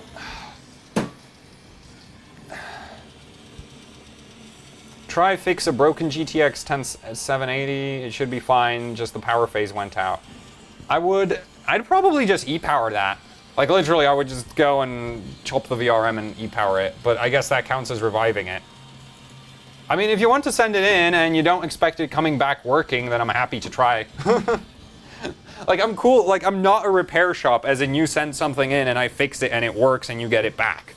I am a, you know, I'll attempt fixing things, but don't, like, I'm not repairs. Definitely not doing repairs. It's like, if you think you'll never see it working again, then sure, send it in. It might end up either as an e-power or a working GPU again, but I generally don't fix things. Okay, 88, 90... 88 again. This is just these temperatures. I think it's because we're running like pretty high idle clock. But let's run again.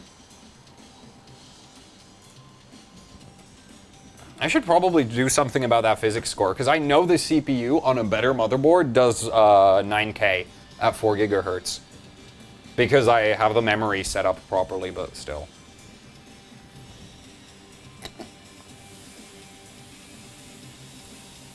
and to start the pour early. Otherwise this dives.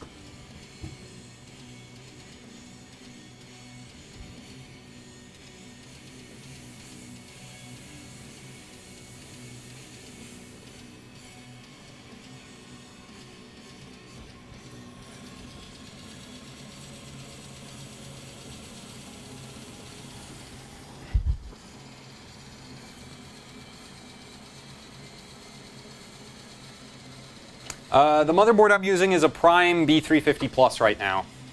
I wouldn't call it crap. For 80 quid, it's a good motherboard. It's just not good for this. Like, I would, if it had one more USB 3.0 header, I would quite happily run it in my daily system. VRM is relatively cool. It does 3200, but that's more on the RAM I'm using. Oh yeah, it's like, it's not a bad motherboard if I wanted to run it daily. It's just trash for this.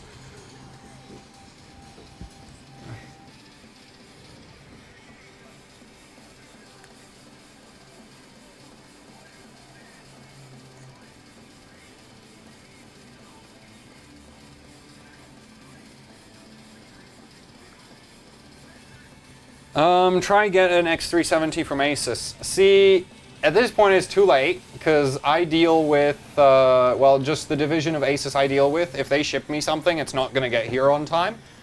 But the other issue is, I don't like going into competitions with, like, the whole, oh, I'm being given free hardware thing. Because it just, like, first of all, you know, it's just like, oh, there's going to be expectations from the vendor of me to not suck. And then there's also the fact is, like, it's not fair. Like, I know, there's a lot of other guys who run sponsored hardware, but it's just like, I don't like using that as a massive advantage. If I can not use... The other thing is like, you know, they'd be annoyed with me complaining about the GPU. And also I wanted to test out a low-end motherboard for once. Because it's like, nobody gives any of these any attention, and I was kind of interested in, like... Because, you know, in my B350 rundown, motherboard rundown, I'm like, yeah, pretty much any motherboard should be able to run Ryzen at 4 gigahertz. And it's based on the fact that the VRM shouldn't explode. So I'm like, well, let's buy one of the less, kind of less than ideal motherboards and see if it doesn't explode. And it doesn't explode, so I'm like, yeah, I'm correct. Would I say no to a custom LN2 board? No, I wouldn't. I mean, that, like, I already have an Apex from ASUS. They sent that.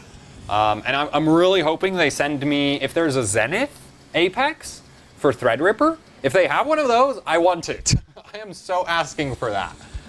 If I can get a Zenith Apex, I'll be so happy.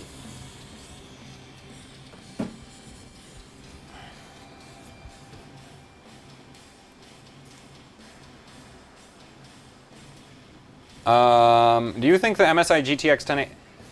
I think the MSI and their 3 power connectors is literally just like, we've built a car, like, I don't think it'll do anything. Because they have a Zenith Apex. I am getting a Zenith Apex. There is no way I am not getting a Zenith Apex. I will literally nag ASUS PR into just like either suicide or sending me the board. One of the two. But yeah, no, so the MSI Lightning 1080 Ti, I don't see a point in 3 8-pins on a 1080 Ti. You don't need it. On like 980 Ti's, right, you needed it. On, well, kind of needed it, because ASUS got away with 2 8-pins on their Matrix. But on 1080 Ti's, it's really, really not necessary. The 3, like, Galax with their 3 1080 8-pins is just like, why? What on earth do you plan to achieve with this? Kingpin, right? Kingpin and Tin basically have got, like, the Kingpin card is 2 8-pins. And that makes sense, because if you think about it, 2 8-pins are capable of delivering up to 300 watts each. And, well, actually over that if you have 16 gauge connector, like 16 gauge wires. And the thing is, a 1080 Ti is not going to pull over 600 watts under load. It's just not going to do it. I can't see it happening. Yeah, so, and it's like, if you're not going to pull the power, you don't need the extra connectors for it, because they basically don't do anything for power quality. Because you're, like, if you're pulling a lot of, because by the time you're like, the current going through your 8-pin is relatively not noisy compared to what you actually have on, like, the PCB side of things, which is all before, like, the input filtering, choke, and all that. And so you don't, like, I don't see the point. I really don't see the point in having 3 8-pins on a 1080 Ti. I get it on a 980 Ti, but it's not, like, I don't think it'll make a difference. I think what'll happen is all the custom 1080 Ti's come out. Kingpin is going to still keep his world record for 3D Mark just because he benches way more than anybody else does. Like, you know, basically his job is to hold the 3D Mark world record. So, you know, I don't think that's going to change. Did I save this? I think I did. Let's see, check the flash stick. And all the other 1080 Ti's will be almost as good, but just because nobody has enough time to spend it on, like, benching them, they're never going to beat Kingpin. Oh, right, I did not say this. That would be stupid. That would be really, really dumb to start benching again without saving this. Full screen. So yeah, that's sort of my outlook on the custom 1080 Ti's. And personally, just like what I've seen, I'm actually kinda, the Kingpin 1080 Ti, I'm kinda sad that it's only a 10 phase. On the other hand, it's a 10 phase using, like, right, I'm working on that video, but still, it's a 10 phase using International Rectifier 3575s.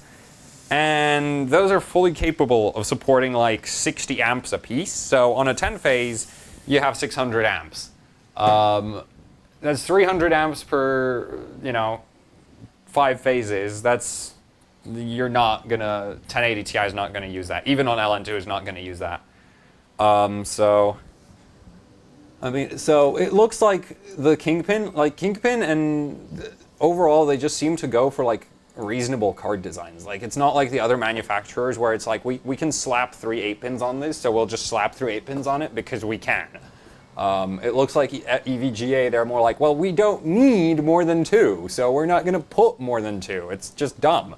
Because also, if you have the card as a daily setup and there's like a third 8-pin that you're not using, it just looks bad. Which I think is also part of the reasoning for it. Though the fact that they put the 2 8-pins on the side of the card, that is in my opinion awesome, because if you see this wire, I kind of find it annoying. Also, this part of the wire. So yeah, I really like the Kingpin 1080 Ti. I also, the Galax Hoth is just like, Galax basically went, well, we'll just make the most ridiculous card ever, basically. Actually, no, it still doesn't compare to the 980 Ti LN2 they built. That thing was, the 2, because they basically ran out of space for the VRM, so they have like 1 row of 8 phases, then another row of 8 phases behind that. That thing was crazy. And that was triple 8-pins as well, but 1080 Ti's with triple 8-pins is just, why? What the hell are you doing with these? A 295X2 could run off of 2 8-pins.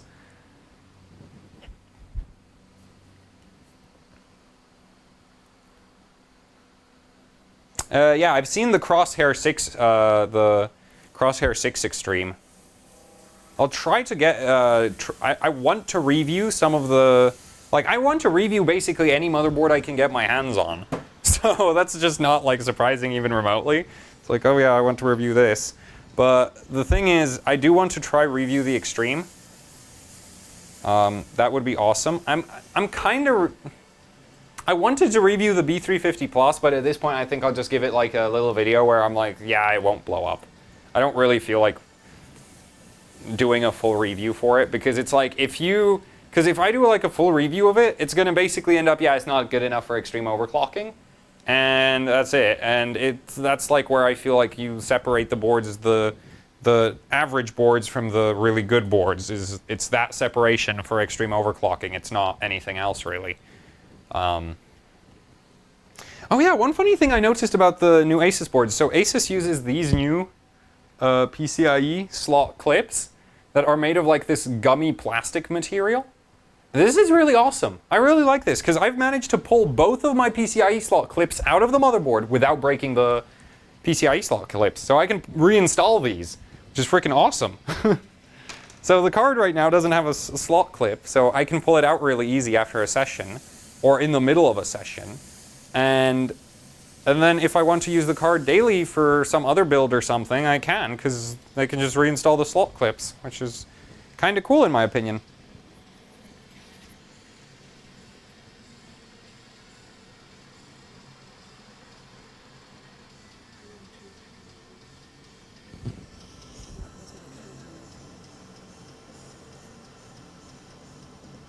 Do I know that I'm the third in the world for 1070 Time Spy? Well, I do now. Thank you for posting that in chat. But I don't like being third. I want to be first. It crashed. And it's because it was too warm. I forgot to pour on time. I bet we can make it colder though. Because I was going in at minus 100. I hate you, NVIDIA. I hate NVIDIA for making this fun. Well, no, that's entirely on me. And all the overrides I had to do, but we're going lower. We are going lower! I think the temperature probe is literally going in circles at this point. Look at that temperature. It's again in the negatives. There. Make it colder, raise the voltage up a bit, and then go for it again. We're gonna do 2.4 gigahertz. Whoa, that's a lot of smoke. You know what would be really crazy if this card ran at 1.5 volts? Like, actually just ran. Because apparently Pascal can't even do that. But I have high hopes for this thing at this point. There, we're at 1.7 volts on the back of the core. And we're not getting a black screen. This is supposed to be impossible. We shall see. We shall see.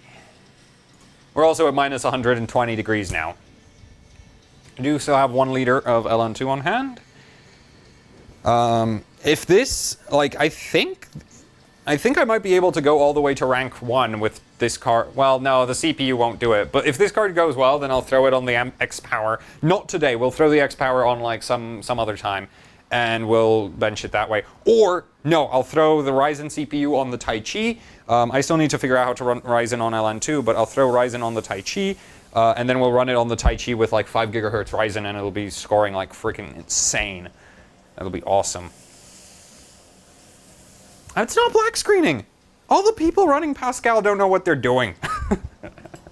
We're getting 1.35 volts, straight 1.35, right to the GPU core, not black screening. Everybody's a scrub.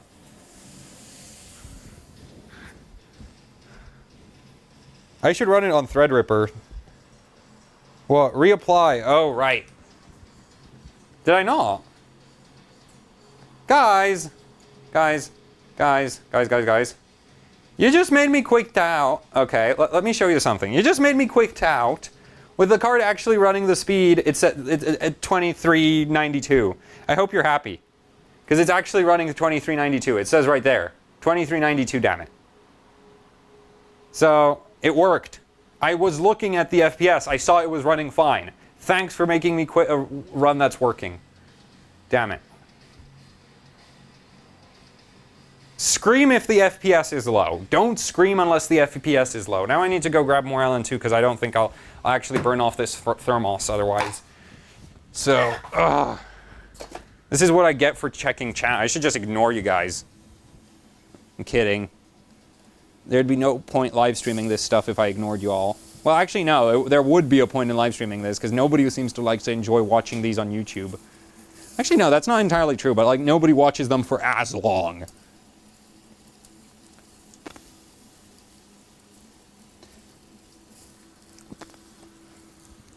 There we go. I can't believe it though. It's like I have a completely generic 1070 here. It's like everybody else is on like Strixes and stuff, and I was just like, oh, I'll just have a 1070 dual. It's really cheap. It only has a 6-phase. To be fair, the Strix is also a 6-phase. It's just a bigger, better 6-phase. As like it's running fine. It's running great. It's running like a dream. Wait, the curve is almost maxed out. Okay, let's run. It is still pretty good temperature-wise, so This might not have a cold bug, which would be crazy. Because then I could just pull down. Because we're at minus 180, 120 now. I rewatch all the streams on YouTube if I miss a stream. Well, you're one of the few. You're definitely in the minority, but it's nice to know that somebody enjoys them. I just don't need to re-upload the one where I actually built the card. Like, did most of the modding. It's sad that I didn't do the cap mods then, but wait, yeah, I didn't do the cap mods on that stream, but basically it was like, I hooked up this. I think it was Monday, yeah. Monday, I'm like, oh yeah, because Monday I pulled like that crazy all-nighter. So Monday I was bored and kind of in a bad mood for no apparent reason. That just happens. And decided, you know what, I want to work on stuff. So I hooked up the RX 480 GTR e-Power to the GTX 570. And then I was like, well, I'm still bored and I still want to work on something. So I went and finished off the GTX 1070. And at like, well, actually no, that must have been Sunday, I think. Something like that, but I don't know. Basically, I was bored and I did the card. Just really like, I don't know, I just enjoy soldering. Like, I know I suck at it, but I do enjoy it. Figuring, like, I just enjoy building things. It's like, I've gone from Lego to building graphics cards. Building graphics cards, modding graphics cards. But still. It's the same fix for me. So.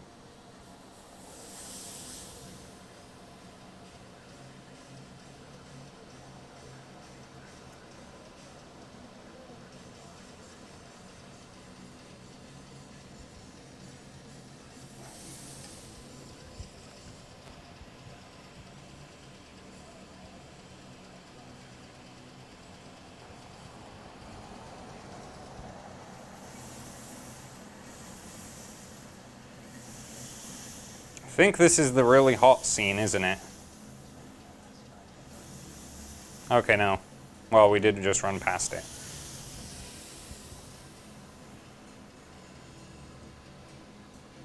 We're at minus 111 right now. So the thermal orb is now not being stupid again, which is interesting.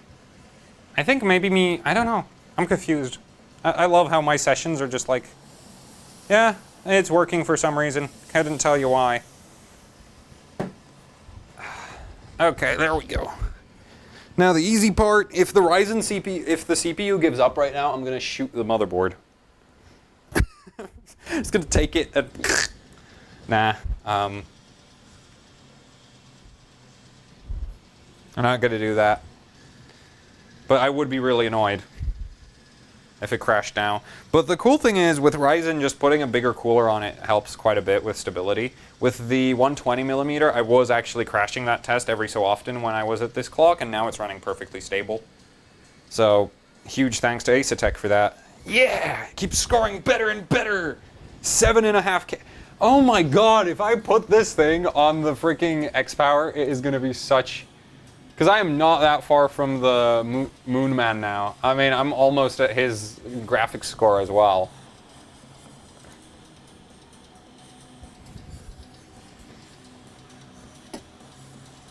And it's still going up. Oh man. I don't know. I usually have a pretty low opinion of my overclocking skills on liquid nitrogen, but this is like either this card is just lucky, like super lucky, or I actually know what I'm doing and I don't know. I don't know. Maybe I do know what I'm doing. That's the problem. Okay, we do need a screenshot now. Oh man, this is so good. This is such a nice score. It's too bad the CPU is holding us back like hell. I think I'm gonna go and like fix the memory clock on the motherboard side of things. Hopefully this doesn't have a cold boot bug. But yeah. I think it's about time I pushed the CPU to its full limit. Well, to its limit on an AIO, which isn't as high as it would be on liquid nitrogen, but it'd be something. Because I think at this point we're not far from the GPU actually just completely stopping. So what do people think? Should I just keep going up on the GPU, or should I drop the memory timings now? No, I'm on ASUS, because this is for the ROG OC Showdown competition.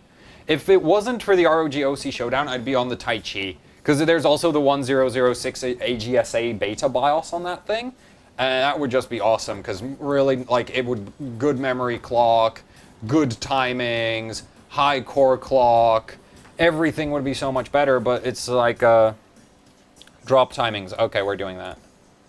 So I'll actually save a profile. How do I save profiles? 1. Profile 1 saved. Seriously? What is it with all these UI designers? Make it obvious that this is actually saved. Don't make it like a slightly lighter shade of gray. Make it red. Everything else is red. Make it red. Anyway, I did save this, right? Yeah, I did. I just saved 3D time 8. I kind of want to run Firestrike. Wait, your settings can... Let's just run Firestrike, okay? I just want to run Firestrike because Firestrike is just like my all-time favorite benchmark, so... Oh, and we'll get to see some seriously high power draw for this because it'll be the whole freaking system pulling. Okay, so let's run. Let's do a Firestrike run before we... before I restart, just because I really want to see how this does in Firestrike.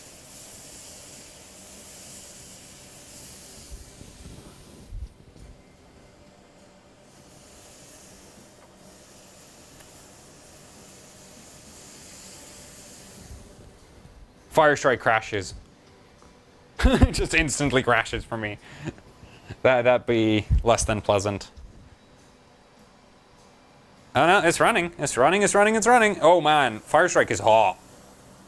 I mean, I know it's hot, but it is hot.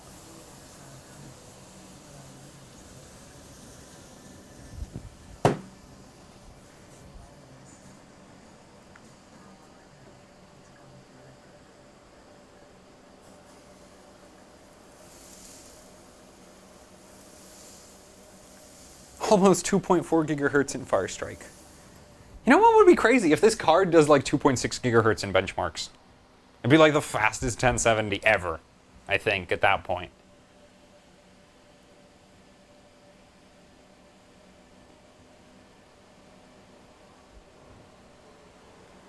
Which would be crazy.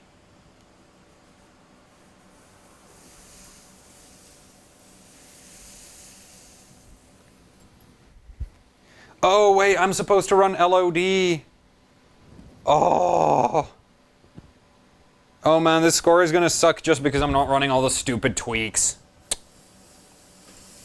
I hate that. Well, at least it'll be high. Oh, well, I don't know. Yeah, LOD. LOD, damn it. I hate that thing. I hate all the, like, it's just, like, I just find all the stupid little software tweaks incredibly infuriating because it's like, oh, you can't run the benchmark because you haven't changed this setting and that setting and set this setting. And it's like, I just want to run my goddamn benchmark. I'm not here to play with settings. It's just a waste of my time. Oh man, that physics score is nice.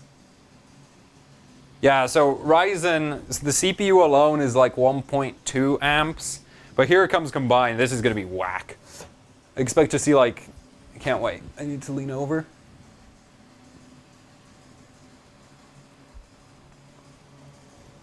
GPU is at minus 123. I love combined for the power draw. It's just, like, best test ever. I wonder if they removed combined because people were complaining that you had to pour on the CPU and the GPUs at the same time. That'd be like the stupidest reason to remove a test ever, but... So... It's not actually pulling that much power, it's just 1.85. At the wall.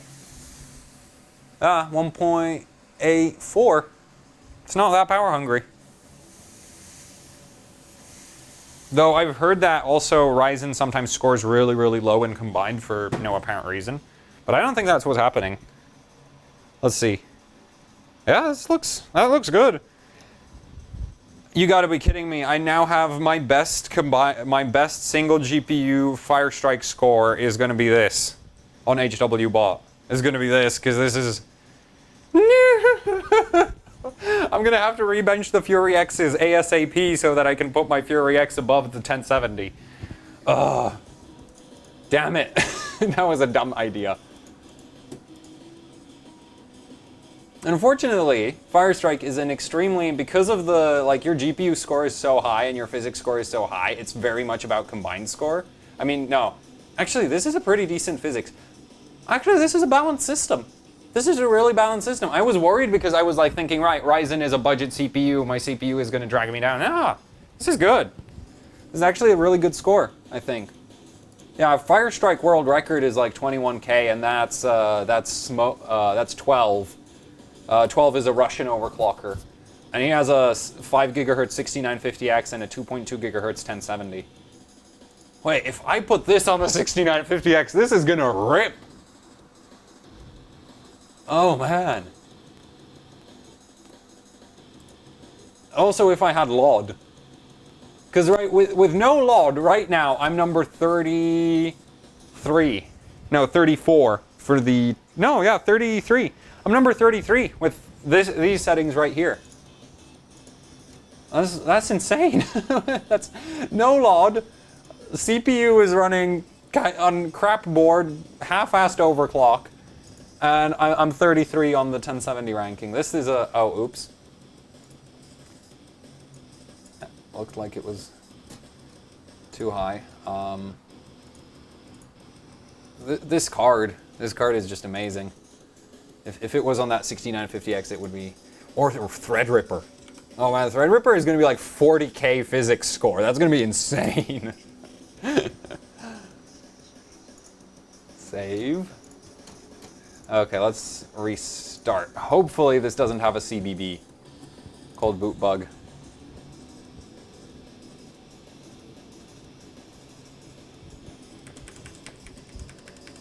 Nope, no cold bug. No cold boot bug. Everything is still running. CPU fan error.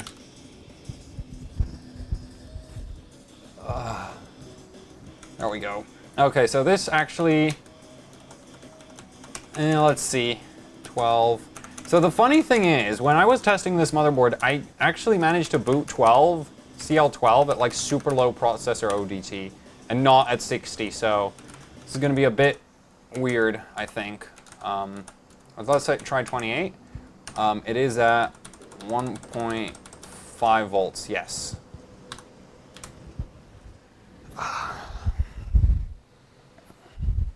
If I'm lucky, it'll just go right in. If I'm not, then we'll have to mess around with it a bit more. Oh, no, it's going right in. I wish I could clock the CPU higher. If we were doing like 4.1 gigahertz, which the CPU is capable of once given enough voltage, especially if I could run this AIO, because before, when I was testing this CPU on the Taichi, I always had it on the 120mm, so it was running stupid hot, which actually upsets Ryzen's stability quite a bit. Yeah, but this doesn't go higher. Useless garbage. Anyway, I could go for 11 and 11 here. Might make that. Let's see. Yeah, but I tried to figure out like I tried to test proc ODT versus timings and memory clock, and it's just all over the place. So I think it's like the board, once it just trains regardless of what you actually do to proc ODT or something. Because unless I put it like super, super low, it wouldn't do it. Because I had CL12 working, 3200 CL12 working at like 40 ohm on-die termination, which is just dumb. Because that's not supposed to work, but it did. So I don't know what was with it. There we go. We're lucky.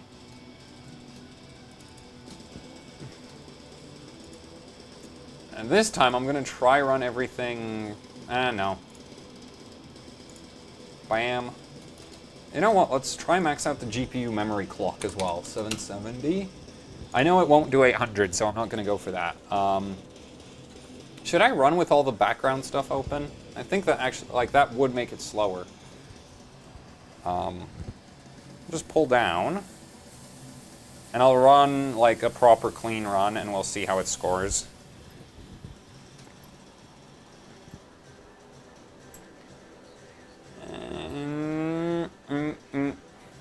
I'll keep Afterburner open. I do want the monitoring. No, I don't want it rendered that big. Okay, do we have... Oh, we're out of LN2 again. Holy crap, this thing burns. Finish this off. Right, I did run a fire strike, so that makes sense.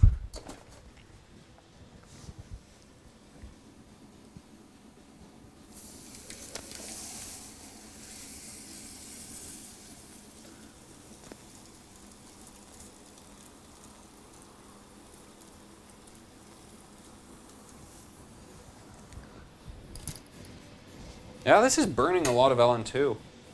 Now I'm kind of worried that if I run Ryzen and this, it's going to burn off an entire 35, my entire remaining 35 liter, all on its own, which would kind of suck.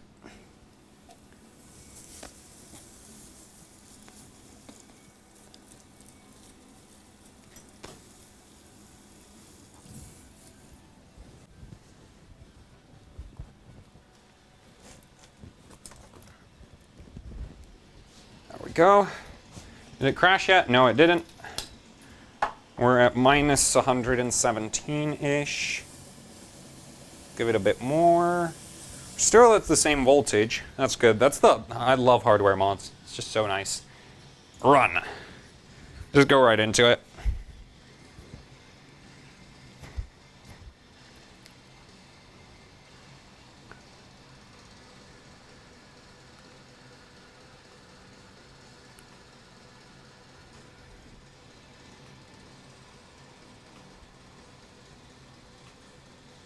Yeah, on LN2 Ryzen you run like around 1.9 to 2 volts.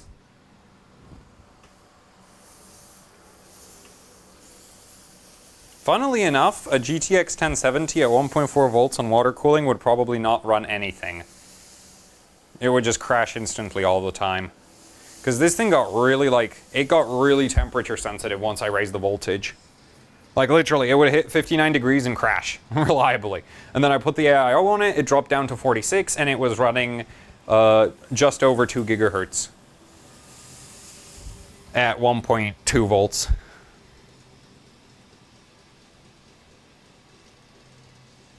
Well, can you set manual voltage to higher than you are? I don't have manual voltage. There's no manual voltage setting on this motherboard, that's the thing. It just has plus 200 offset. And luckily it's not, like, if you disable all the power saving stuff, it actually sits at 1.2, 1.4, well, pretty much 1.4. But, yeah, it's just, there's no better, like, I can't go higher. It's my biggest complaint with this motherboard. Voltage on the GPU, it's 1.35 under load. Idle is 1.37. And the CPU is at 1.4 volts. It's maxed out on this board, so 1.4 on the back of the socket, 1.387 according to software. So that's the LLC doing its thing, and it's set to extreme LLC because this motherboard otherwise, like, there's 100 plus millivolts of voltage droop from the VRM to the CPU core, which is just crazy. This motherboard's really, like, the power plane on this board is garbage.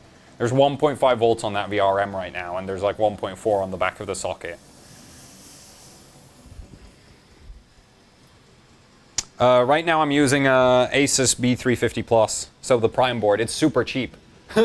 So I'm like, I don't see it as a problem that this board is garbage. It's just, well, this is what I paid for. This is what I bought. This is what I knew I was. I kind of knew what I was getting myself into. But hey, it's not that bad. I mean, it's still scoring like as good as a proper, like, an air-cooled. It's outscoring like a six core X99 CPU, right? It's just annoying because I do have a 5960X as well. So if I was on X99, or I have a 6950X, if I was on X99, I could run one of those, and I would absolutely blow people away with this card.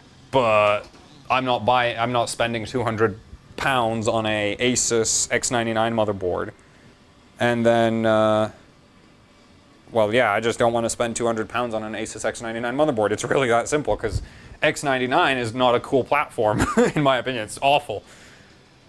There we go. So I can't actually do anything about this. This is either going to crash or not, but looks like the board's happy. Hopefully we'll get a good physics score.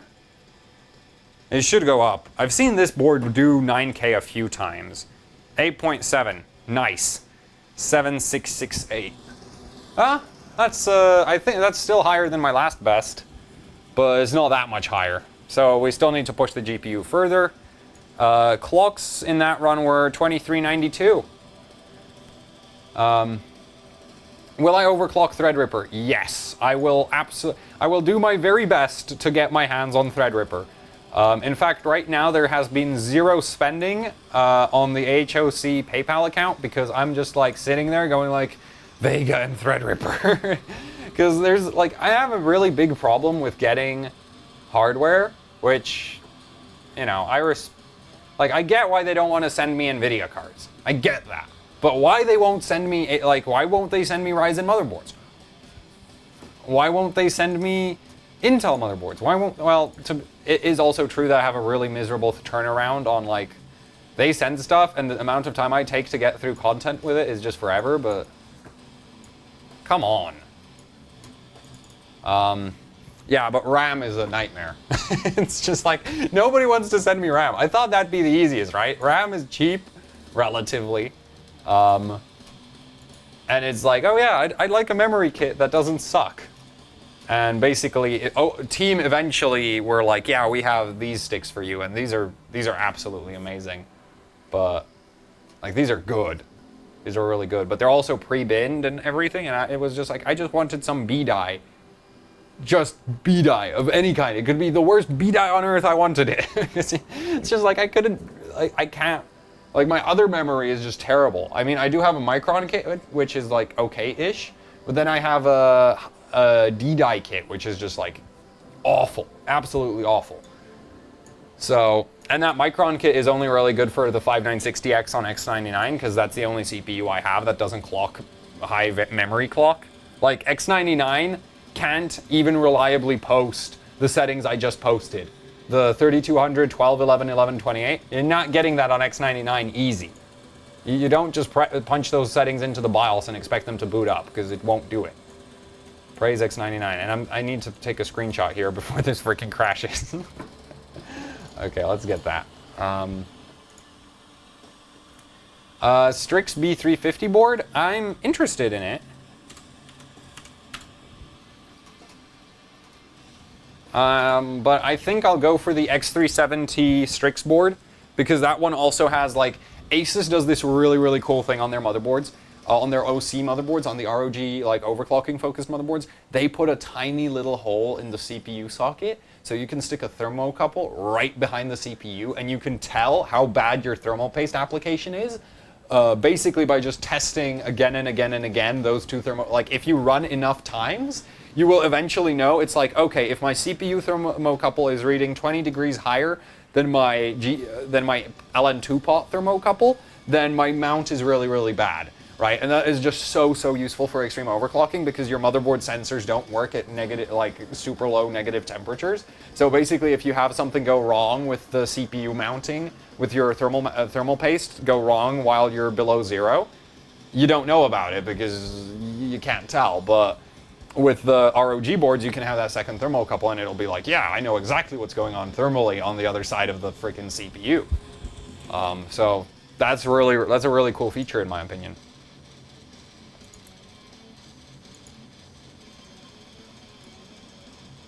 And the ROG Strix board for Ryzen, the X370 one, the like 200-ish pounds, that one has it. That's like, it's a cool feature. Though I'm not sure, like, I'm personally thinking of grabbing a Gigabyte Gaming K5 right now, and I've heard the BIOS is really bad from a few people now, but it's just like, I want that board because it has two USB 3.0 headers and it has base clock overclocking. And I want to test out, like, I want to test it out and then maybe throw it in my personal rig to replace my X99 setup right now. Because I do have a 5930K right now, and it's like, it runs. It's just, like, I can't really complain about the performance or anything. It's just like, I don't want to run a 5930K. So, let's just say Buildzoid reasons, as in not good reasons. It just burnt, like, I'm not even hearing it boil at this point. It's so glazed.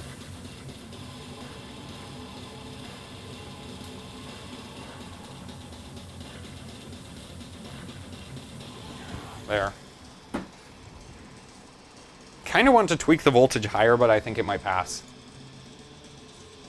The ASUS motherboard? Yeah, I think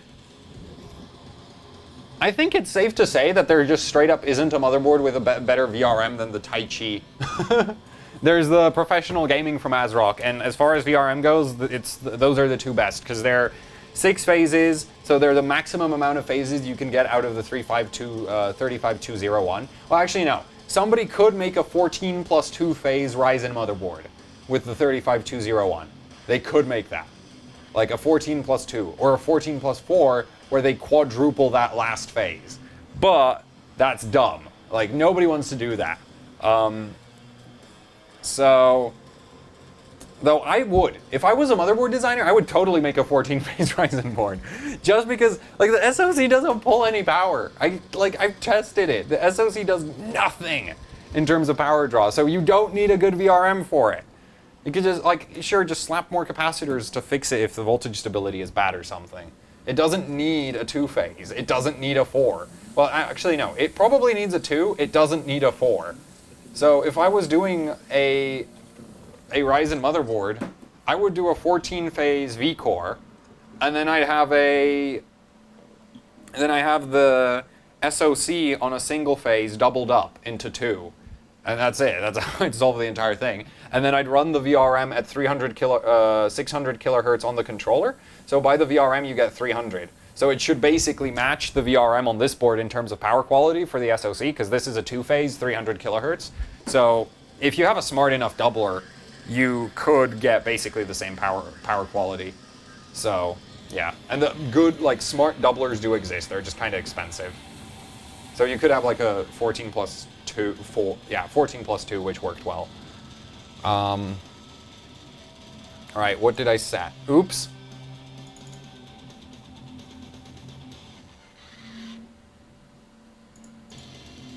I mean, I get that they're putting the extra SoC phases for the APUs, but you know what? I just put like a thing in the BIOS where the BIOS doesn't let you overclock APUs. You put an APU on it, it doesn't let it overclock. Bam, solved. It won't blow up. Because, like, this is a 2-phase, right? This is like... All the other low-end boards are 2-phase SoC, and then you get into the high-end boards, and the SoC has 4 phases, and it doesn't pull any power. It's just like, why? Oh, it is actually overclocked. I did save that. Let's run. Enough talking about Ryzen motherboards.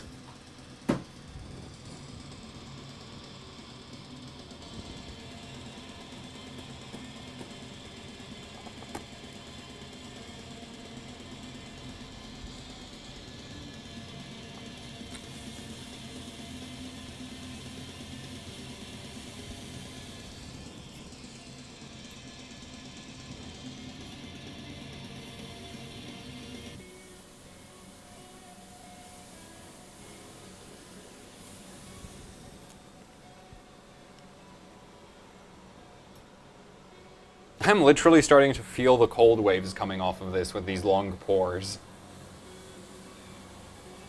Like how it boils so much LN2, the fan's not keeping up any longer.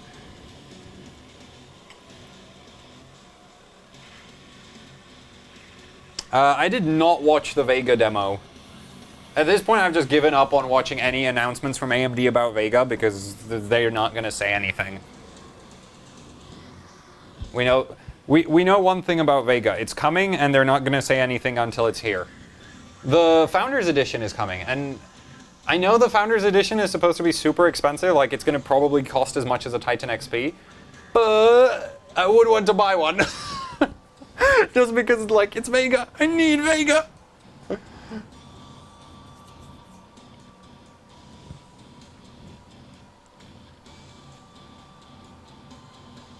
Yeah, right now I'm running a 1700 on a B350. ASUS. B350 Plus from ASUS. Budget motherboard.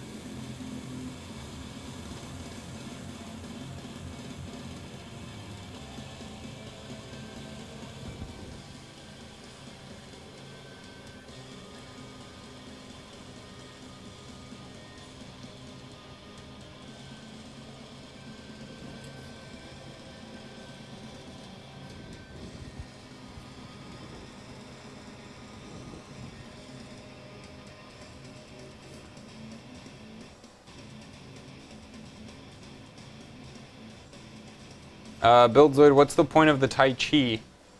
I don't have a crosshair. And I wanted a motherboard, like, I wanted to test a non-ASUS motherboard. And also, the Tai Chi is fine. Like, it has all the same settings that a crosshair has. I think. I haven't had a crosshair yet.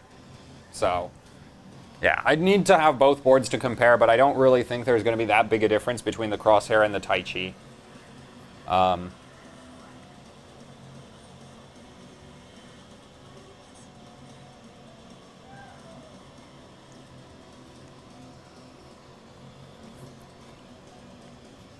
My card has no cold bug. My card clocks really good. My card works at 1.35 volts. I'm starting to think this card is a unicorn or miracle.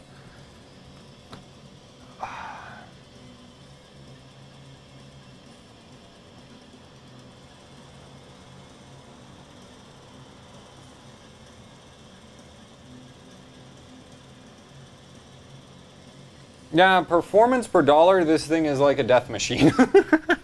You literally can't beat it. 7.7K. This thing is brutal. This thing is absolutely crazy. Oh my god.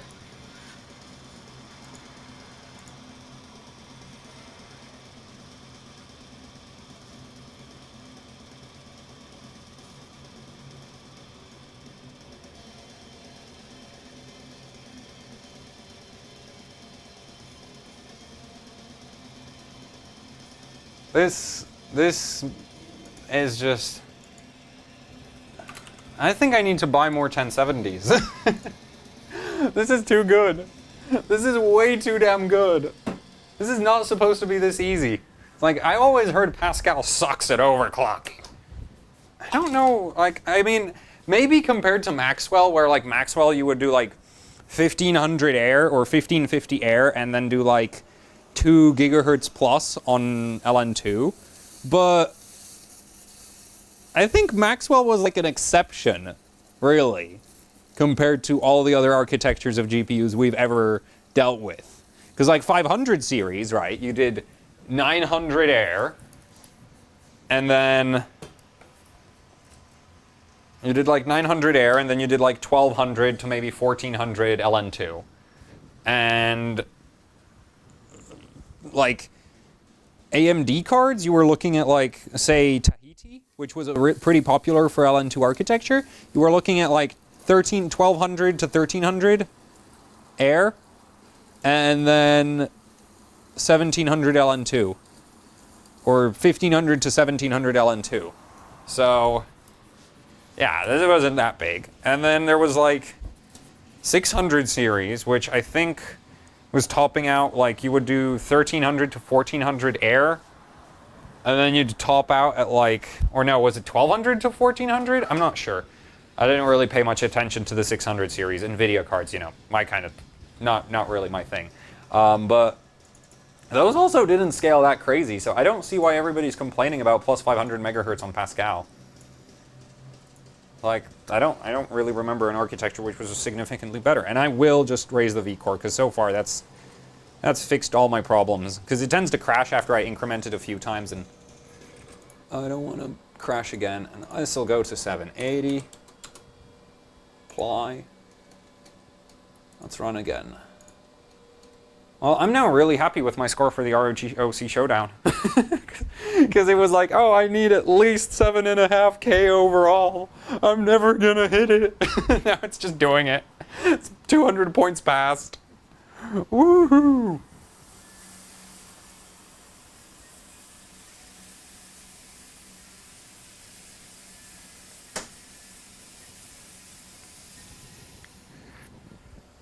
Oh man, this card.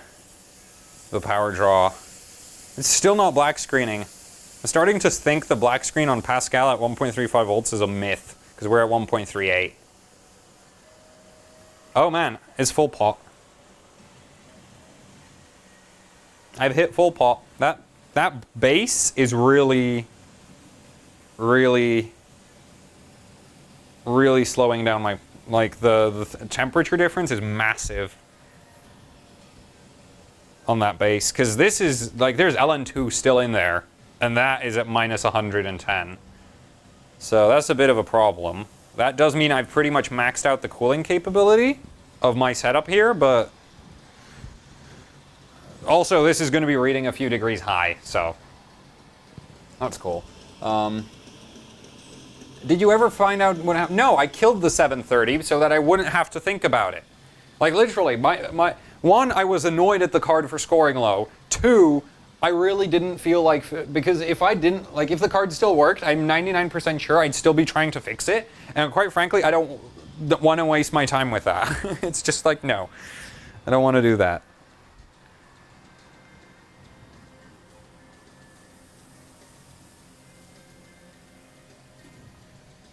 Well, at this point, it's really easy for me to overclock. I see there's no boiling LN2, and I pour more.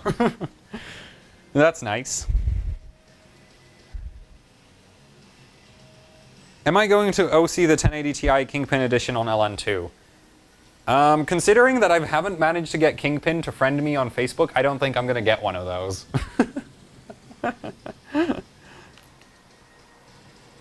I'll see if I can. I'll see if I can ask for one, but I doubt it. It just seems like nobody wants to... Like, AMD cards, I can pretty much get what I want. Well, no. I can't get what I want. I get loaners, which is like, I don't want a card on loan, then I can't run it on LN2. I want a card that I can keep.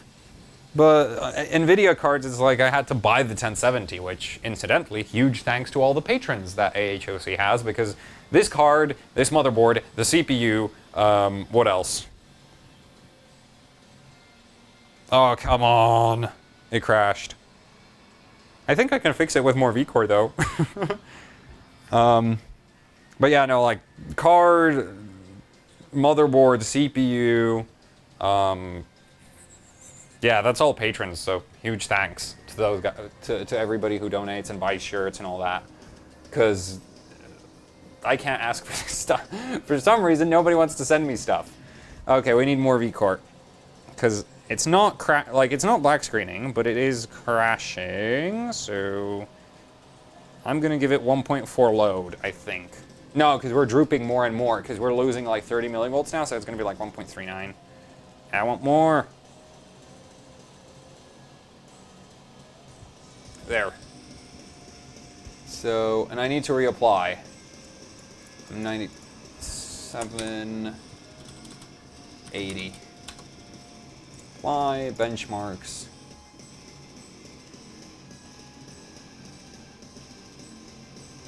I don't think he knows my my real name. That's why because I've tried to friend him with my personal account, and obviously that's not gonna work.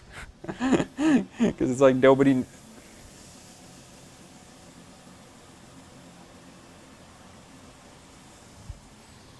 Maybe I'm too obnoxious. That might be why.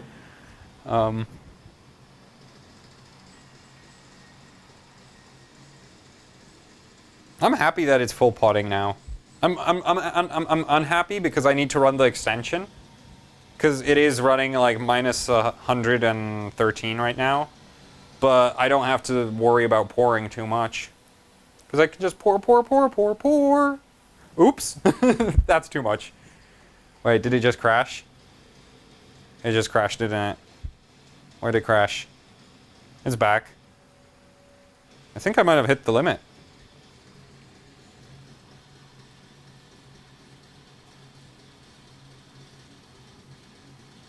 I think I might have hit the limit of this card, or we need a lot more VCore at this point.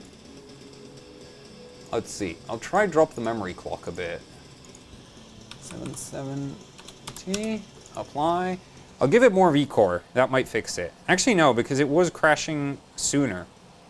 Whatever. We'll try more VCore. Maybe it was just a fluke crash, like a random one. And though this does look pretty bad, I'll restart 3D Mark. Card right now is at minus 140, but once we hit load, it's going to go up, like way up. Let me shrink this. Run. The G-Sync warning, I have no idea what that's about. This is a FreeSync monitor, so 3D Mark's just weird. Or the NVIDIA's driver is weird, or any number of things is weird. Maybe try colder. I can't. I'm on the extension base. I literally can't. Like, here's the situation inside the LN2 pot right now. boiling, boiling, boiling. I can't do more. And it is entirely because of the chunk of copper I have between the LN2 pot and the base of the actual GPU core, but I can't do anything about that without physically removing all of the capacitors on one side of the card. And now that it's Plasti-Dip, that's not really an option. Well, I know I'd have to tear off all the Plasti-Dip, and then okay, so more voltage makes this worse. Good. That's worth knowing. Because it did just crash. Yeah, it did just crash. So more voltage is not helping. So now I need to hit like that sweet spot, and it should run perfect. So I'm back down at 1.41. Well, it was 1.41 until, wait. This multimeter sometimes starts reading garbage over time, so I'm just gonna... We're at minus 50 right now, but it's gonna go back up under load. I really wish I didn't have to run that copper, but without the capacitor bank on this card is wrong. And incidentally, I think it's wrong on the Strix as well, so it's not like I could have fixed that with a more expensive card. That's one thing that you don't really think about, but like GPU design for extreme overclocking, you really need to put all those electrolytic, like the polymer capacitors, really far away from the GPU core, otherwise the LN2 pot's gonna smash into them, which sucks.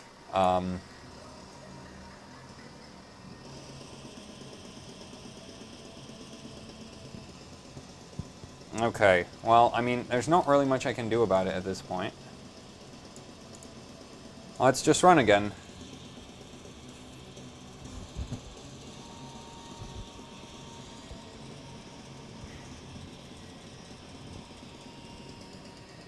I'm sorry that proper digital multimeters are expensive. If you haven't noticed, I've spent £100 on the motherboard I'm running right now. Not even 100. I actually went and found a store which had it £10 cheaper. Something like that, so, you know.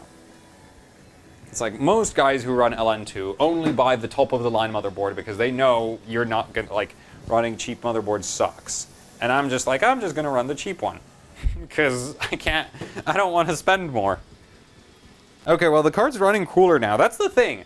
It is possible that my extra V-core is putting, like, the extra V-core makes the card run hotter, and it might be like the card, if I didn't have the extension, then I could put the pot closer to the core and it would run colder, and I could run more V-core. But there's like a crossover point where the raise in temperature causes more instability than the voltage boost stability, and you crash. So I think that's what's happening, is that it needs to be colder, not higher voltage. I might have hit the limit though, at least for this setup. I don't know, I might actually try to redo all the, like I could try replacing the capacitors. But that just seems like a massive pain.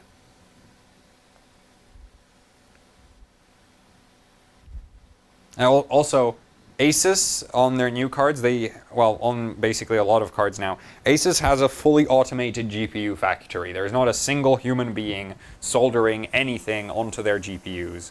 So basically that means this is all SMDs, because SMDs are automatable, and that makes this thing a massive pain to remove the capacitors, because that's like, I have no idea how to pull them off. Literally, I've never figured out how to. I can barely pull off a through-hole capacitor or a through-hole choke. And SMD stuff is just like, I'm just gonna rip it out or something because it just doesn't move. I need a hot air station for that. Don't have one. Same reason I don't have the good multimeter. But I do want to build up a better inventory of equipment for modding, because it's like, yeah, but right now it's like getting traction. I feel like getting more hardware gets you more traction than doing things properly. Because it's like people would rather watch somebody abusing a GTX 1070 with a crappy setup than not watch anything. Because if I just got a better setup, then there's no cards to mod. That's an awkward compromise to make, but hey. That's my view on it, at least. Oh, finally it passed. So that's there. 2450 megahertz. I can't believe it. I really thought I would fail at this, really, really badly, because it's like everywhere I've gone, it's like I'm reading these about Pascal overclocking, and everybody's like, it's terrible. It sucks. The cards do stupid things. You can't, boost is dumb, voltage is dumb, everything sucks. Don't even try. As it's like, this is working great. This is working better than any of my RX 480s worked, because this is still running, and those all died.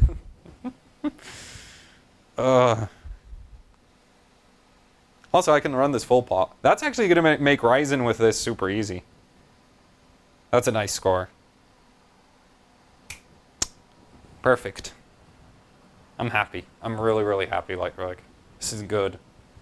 Unfortunately, I'm happy about overclocking an NVIDIA card, but I'll just deal with it.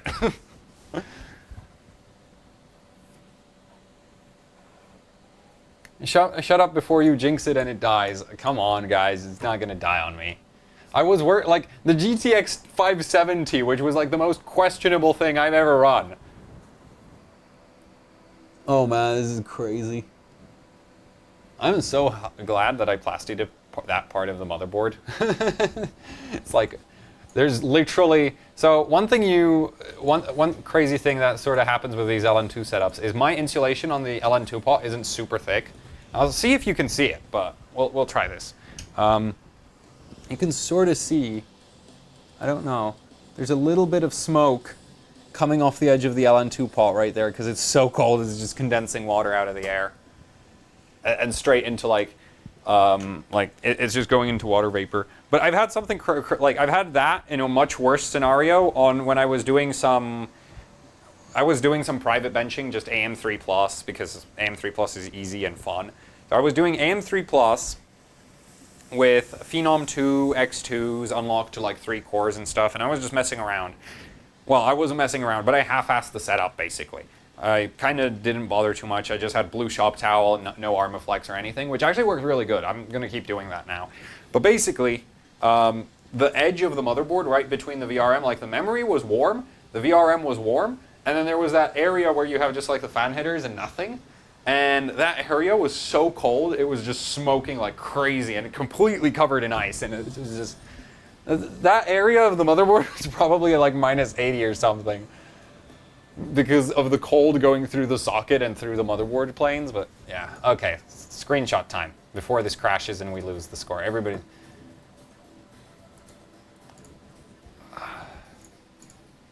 But I think I've maxed out the GPU. Like, it's not going to go any higher. It might do another 7 megahertz or something.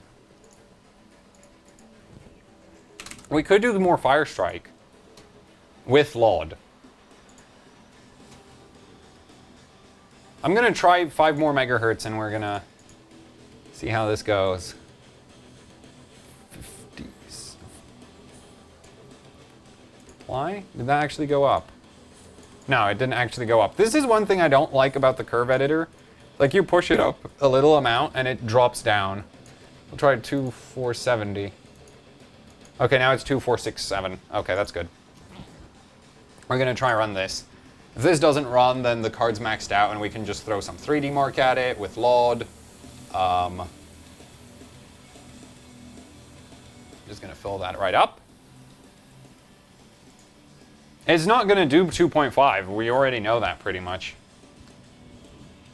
And like, if I give it more voltage, it's not going to be stable. If I don't give it more, if it doesn't get more voltage, it's not going to clock higher. It's at that point. Because basically the only way now would be to get it colder, which I can't do. But yeah, I'm never buying, like, if I ever get another, I'm just, from now on, I'm going to intentionally buy non-Samsung memory cards. Because these microns are actually working, which is something I've never seen a Samsung card do.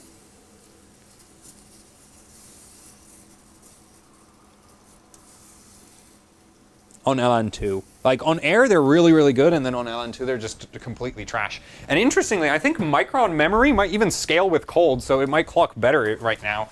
I'll try max out the memory next. That's what we'll do. That makes sense to me. Push the memory further. Also, I've just about emptied my 30-liter DWAR. Not that it was full before the start of the session. I can't remember what I was using it for, why it's not full, though. Oh, it was the GT730. That's what I was using it for. That's why it wasn't full. Yeah, that's why. That explains it. Okay, so this first test is actually easier than the second one. Just dump, no, that's a really terrible idea. That might sound like a good idea, but no. Because here's the thing, if I try that, it's probably going to freeze all the capacitors on the back, if they're already not too cold, and it's just going to crash instantly. I've talked to, I asked that on a forum once, and apparently Kingpin tried doing that, where he had like a sandwich LN2 pot, where it cooled both sides of the card, and it basically didn't run at all because the capacitors on the back of the core gave up. Like, you pulled it down and it just couldn't run at all, so it's not worth trying to do that.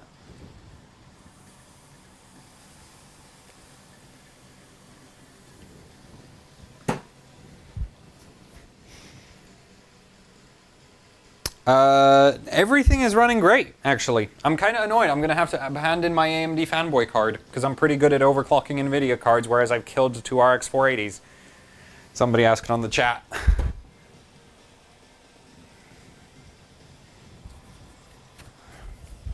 Man, that VRM is coil winding like crazy. Wonder how hot it is.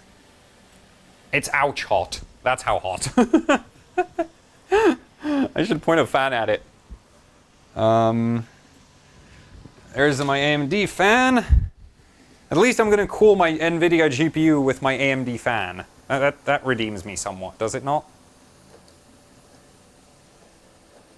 My RGB AMD fan. Well, yeah. But it's only set to red, so.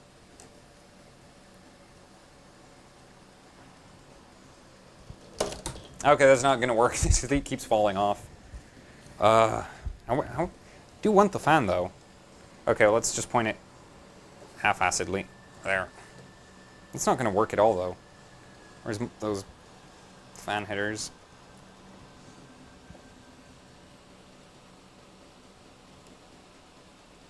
I could zip tie it onto that. I don't know, it's holding.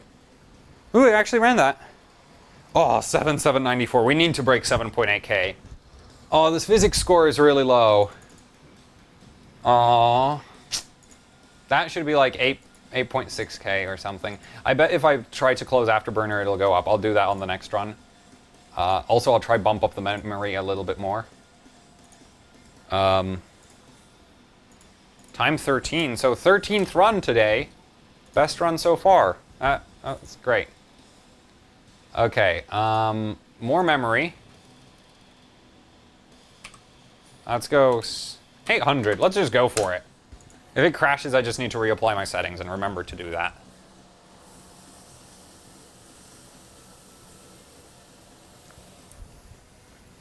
Giving that little 6-phase VRM a workout, that's for sure.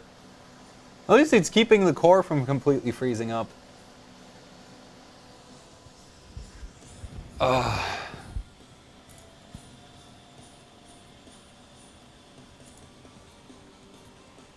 Right, close programs.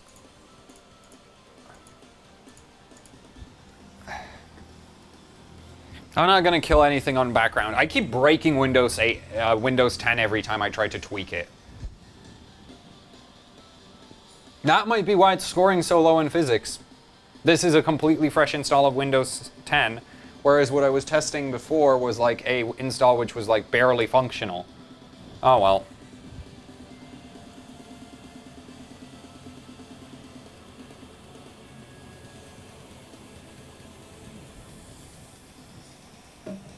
What is fastest 1070? This one's probably the fastest now.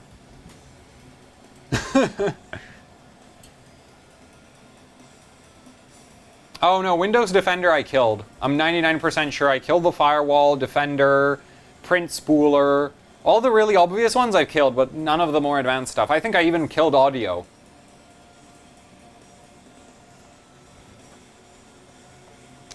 Don't try to make the curve a line.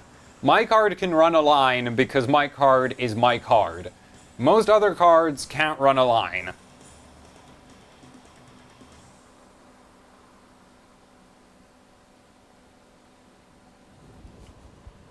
I don't think any other cards could run this line. That'd be crazy. Actually, no, there's probably a few cards out there which could run this line, but most couldn't.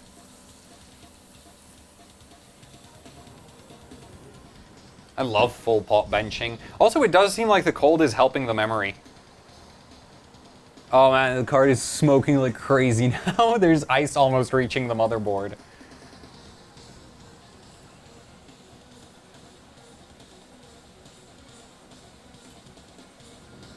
That might actually be the AMD fan causing all that extra smoke.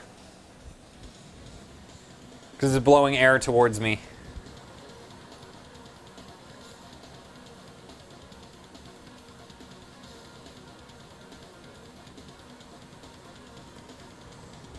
Liquid GPU crack.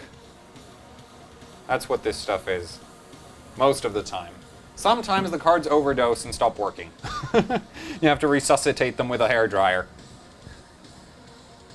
Plus 1K on memory? We'll try, we'll try. We'll definitely try.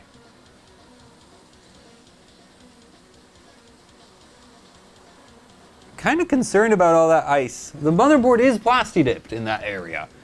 But it just doesn't look right. Then again, my AMD system, when I was benching, like when I was doing my 8.1 gigahertz attempt and the Phenom 2, that was just like billowing clouds of smoke off the edge of the motherboard.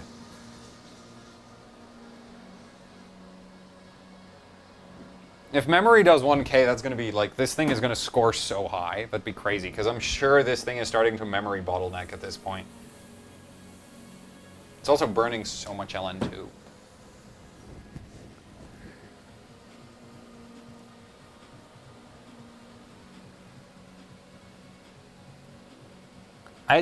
This version of Windows doesn't have game mode.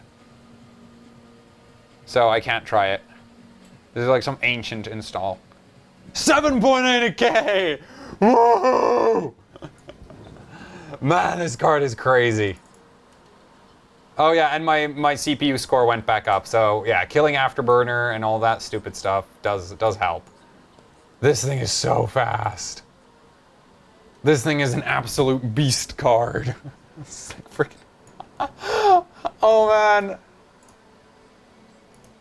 And NVIDIA scrub, who basically never benches NVIDIA, picks up a 1070 at random, goes like, yeah, this is gonna be terrible. And just destroys the freaking rankings. It's doing 2.4, oh my god, with memory. I have more memory clock, more core clock, more score than anybody else. Hell yeah. This thing is so freaking fast. And even the CPU isn't bad. It's like, I love Ryzen. Seriously, it's like affordable X99 is the best thing ever that ever happened. Because it used to be, you literally, like, on a 7700K, this would be completely uncompetitive.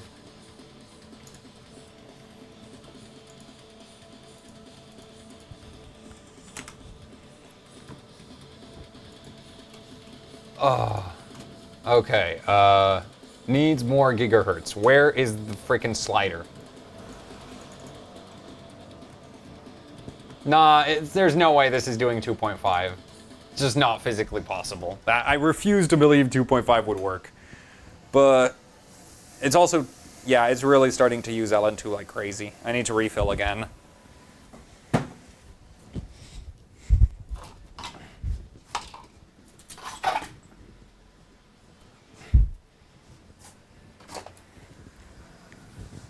I was really worried this would go badly.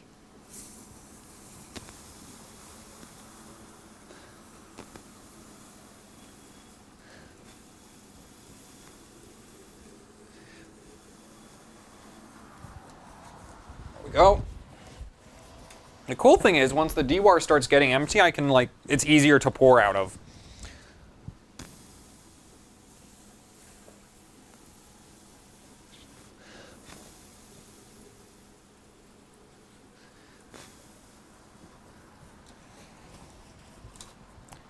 There we go. I'm going for more memory first, because that's going to crash faster. If memory is not stable, then it's going to crash sooner. I'm just going to go for 850.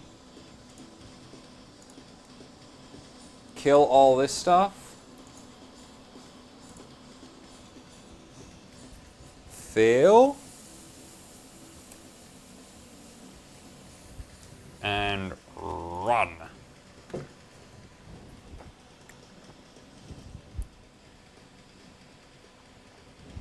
Man, if once this runs Firestrike with LOD, oh my god, this thing's gonna be so fast. Okay, it's not crashing yet.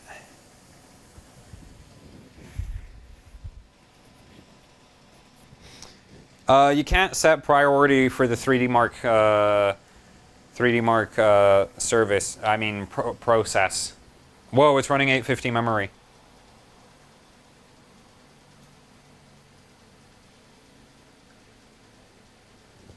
Hot damn. Okay, wait. I got a solution for this. Because memory so far in my testing, memory either just crashes on the spot or it runs. And I'm starting to think Micron memory really does scale with cold, which would be crazy. Because like historically, and GPU overclocking is always a case of you have Samsung memory, the Samsung memory gets cold, it sucks. Therefore you have like Kingpin cards and Matrix cards and Lightning cards, all of them have a heating element built into the PCB under the memory chips so that the memory chips don't get too cold. But here it's just like, the memory's cold. Oh well, it's running faster. It's still running. Oh my god, this is awesome.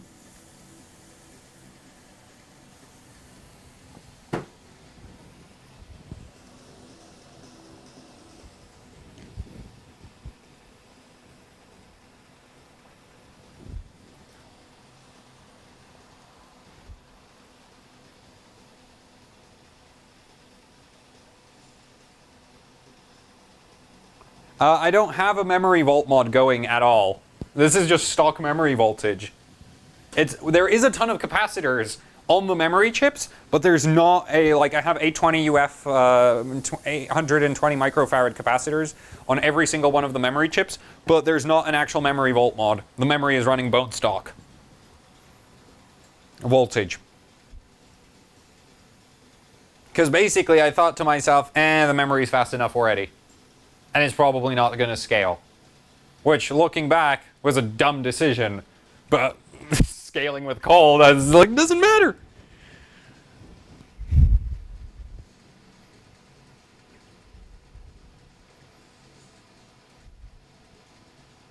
This thing is probably going to do straight 10 gigahertz memory. I think it's actually going to do 10 gigahertz at this rate.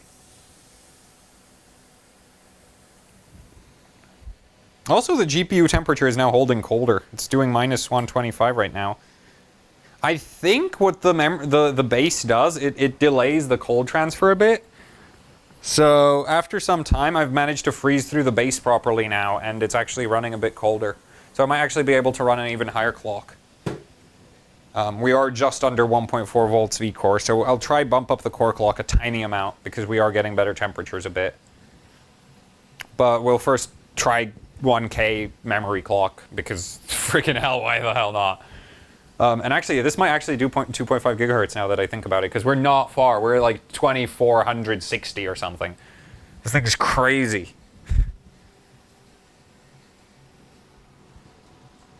It's totally not fair to all the RX 480s I killed.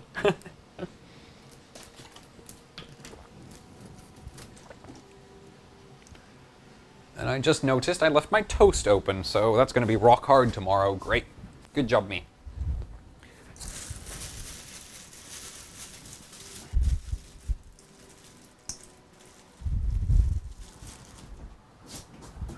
Is it still running? It is still running. Good.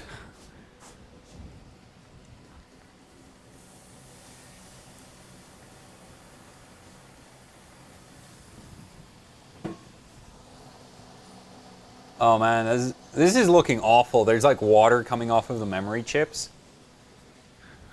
But the Plasti Dip is doing its work.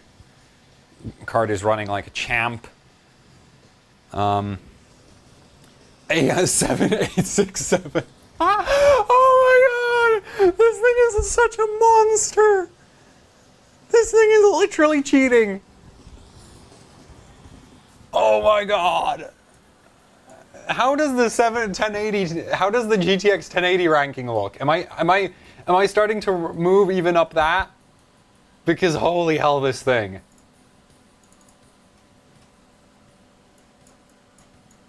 Killing Explorer, get more CPU. I can't do more, well... might be worth trying. Might be worth trying.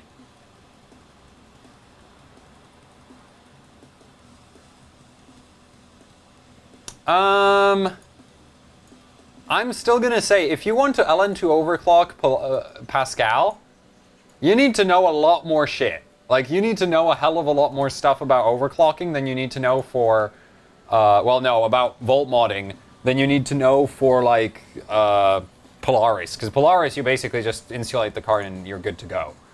The memory doesn't scale, the memory controller blows up if you put too much voltage through it. What's it called? Well, basically, it's not worth messing around on the PCB on Polaris. It doesn't do anything. This thing, on the other hand, just goes faster and faster and faster because I figured out how to turn off every single one of the clever little optimizations the idiots at NVIDIA figured out. It's like, oh no, we're not going to run the card this way. We're going to run it more efficiently. No, screw that. I want performance. Oh man. I mean, I don't even know what people expect. Like, this thing is going so fast. 85th in 1080 rank. That sucks. I need to go get a 1080 then. Blow the suckers away.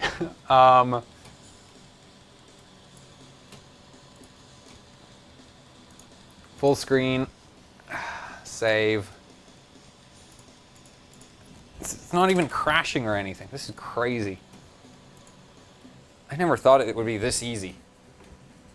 Which one was I using? This one. Keep the LN2 pot full, raise clocks. That's all I've been doing. I love my job. There we go.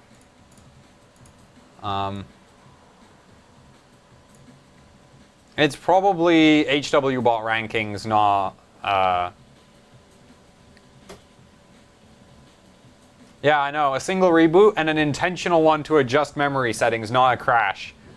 It's just like... never before. Yeah, they're using X99 CPUs. Oh well, get them once Threadripper comes out. Blow them away with it. There, let's go for 1,000. I'm feeling ballsy right now. Let's rock this thing. Kill Explorer. Useless garbage details. Explorer. End task. Boom. This will either crash instantly or it'll finish the whole thing, which will be... it could never be better. Also, that smoke situation and the ice buildup on that part of the motherboard, yeah, it's getting really bad.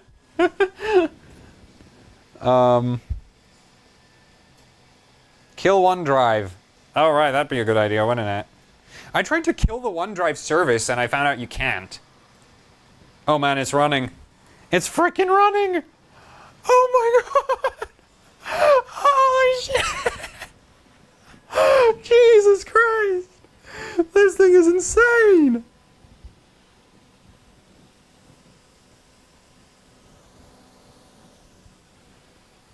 This thing is a missile!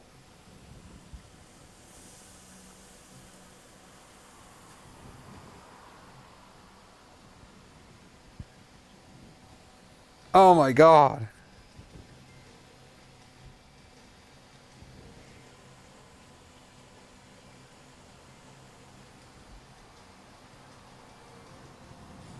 I need some more energetic music, so we'll go check out what it's playing right now. That's lame.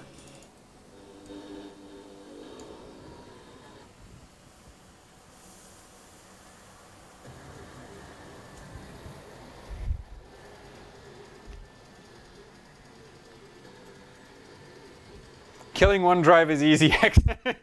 That's a good one. Let's try that. Yeah, Micron Memory seems to absolutely love liquid nitrogen. My crappy plasti-dip job on the thermos is peeling off. It's from the thermal cycling up here. It keeps... thermal cycling up here is just killing the...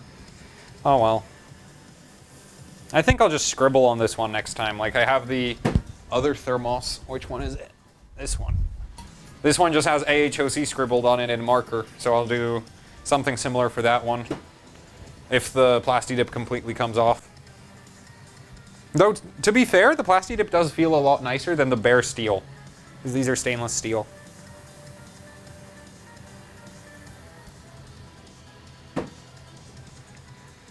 But it's a pain to do, so.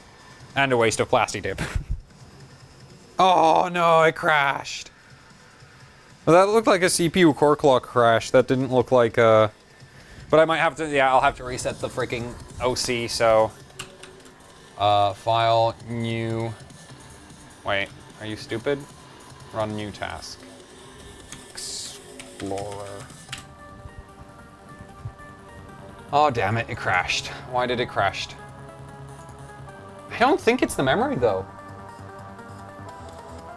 We'll try just under a gigahertz overclock on that memory.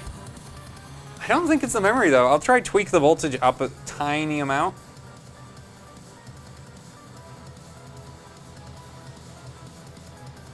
Yeah, okay, I gave it a couple millivolts more. That might just make it stable. Let's go for it. The memory might have gotten warm as well, that's possible. If the pot was closer, it would cool the memory better. Oh well.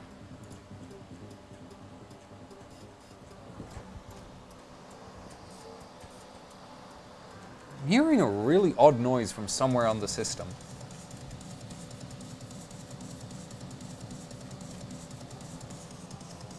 I don't smell smoke though, and nothing seems to be on fire, so I'm just gonna say that's something just waving in the wind and scratching up against something else. Yeah, let's go. Performance, no. Processes. Details. Let's kill Explorer again.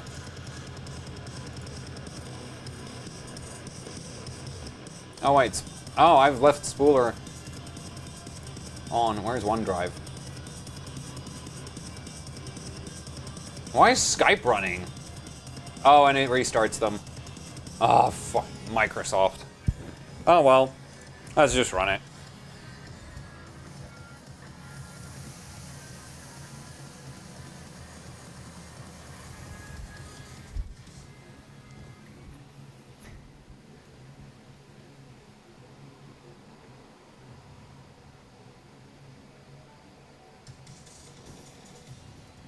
I'd love to design like a special LN2 card. I wouldn't actually design anything on it, but I would just like feature set stuff and testing. Like I'd love to do that. Like sort of overall design, you know, like come up with features for it. Like one thing I really want on an AMD card is like some kind of extra BIOS flashing thing, so you can flash BIOS without the card actually being in Windows. Just hook up card power and flash it. And then also the Kingpin card actually has this. One thing I thought about ages ago, which would be super awesome, is USB voltage control on cards. Like you just plug in a USB header, and then you'd have like your laptop, and you'd have like an app with all the voltage controls there over USB. So you could just override all the things. It's like power limit, nothing.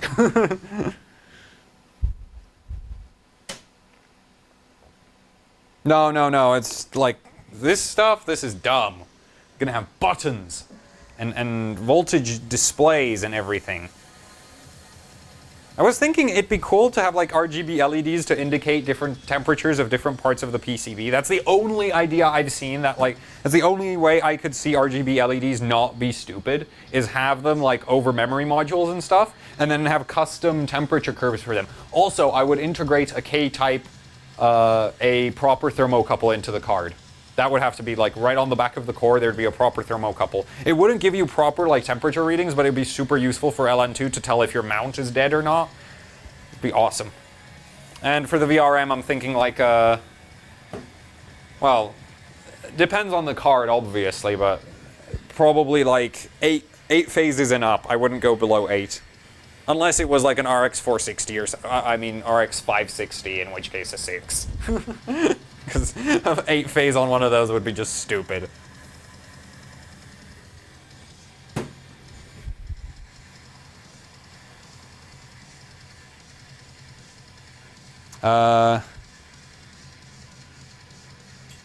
Yeah, I know you can do the external BIOS flashing with Arduinos and the like, but I was thinking like, do the external BIOS flashing with a controller on the card. You know, so you don't have to solder onto the card to get access to BIOS flashing. Because it'd literally be like, there'd be a USB port onto the card, you plug in your flash stick, and you can flash a BIOS. Keeps crashing on that scene. That's really weird. It would also have voltage displays, that'd be a good idea. Okay, so I don't think it's the memory doing it. That seems like, I don't know, it can't be too high core clock, because we've been running this core clock, well, maybe I don't know, we'll see. I'll tweak the core clock a bit down and we'll see what that does. Wait, can I just run Afterburner? I don't think it'll know. Yeah, okay, no, it doesn't. File, new task, explore.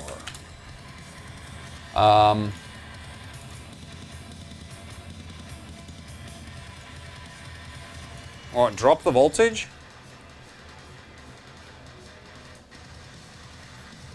I'll drop the voltage, okay, I'll take a few millivolts off the previous voltage. It might not crash now.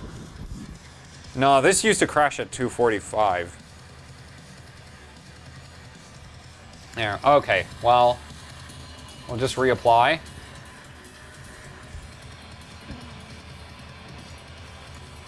Close.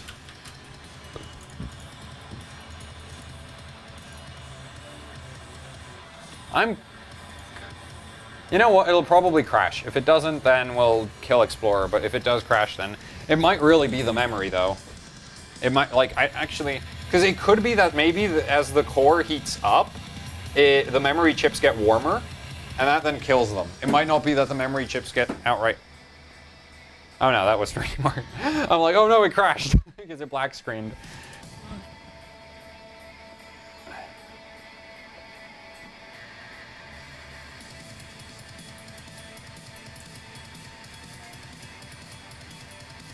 Kill Java. Is Java? Oh, right, yeah, probably is. There is now ice touching the motherboard. Climbing down the pot. See, one thing about the LN2 insulation you do is it's also supposed to prevent accidentally building up liquid oxygen. Because that stuff is really, really nasty. Like, if you have an LN2 pot with no insulation, Der Bauer actually had a video on his YouTube channel of that. He has a LN2 pot, no insulation, and he brings it down just to, like, the boiling point, just below the boiling point of oxygen, and he starts getting liquid oxygen on the LN2 pot. Okay, that is worse. Yeah, so less voltage didn't help.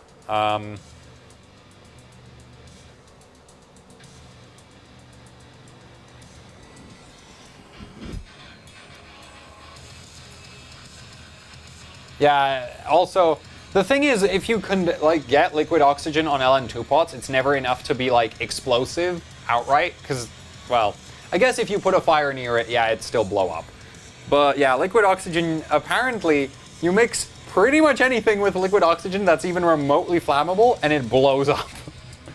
Which is just, like, that's a fun liquid. That's why we don't try to overclock with it. That's why we use it lit nitrogen, because this stuff is completely hard, like, it's not reactive to anything. So, can't burn your house down with it. If your house was on fire and you spilled enough of this, it would probably put the fire out. Actually, it would put the fire out. It's not even probably, it just would. I need more LN2 again. I think we're gonna run out of LN2 before the system dies proper.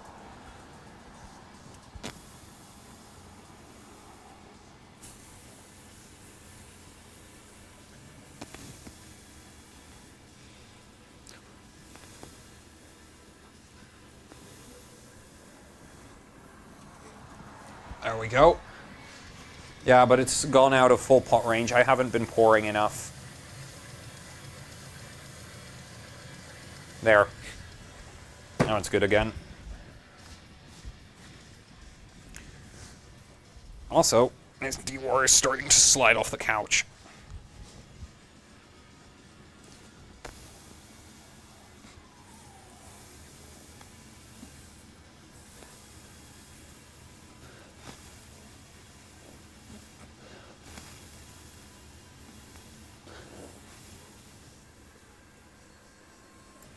Okay, this is the last 2 liters of LN2 I can get out of the DWAR.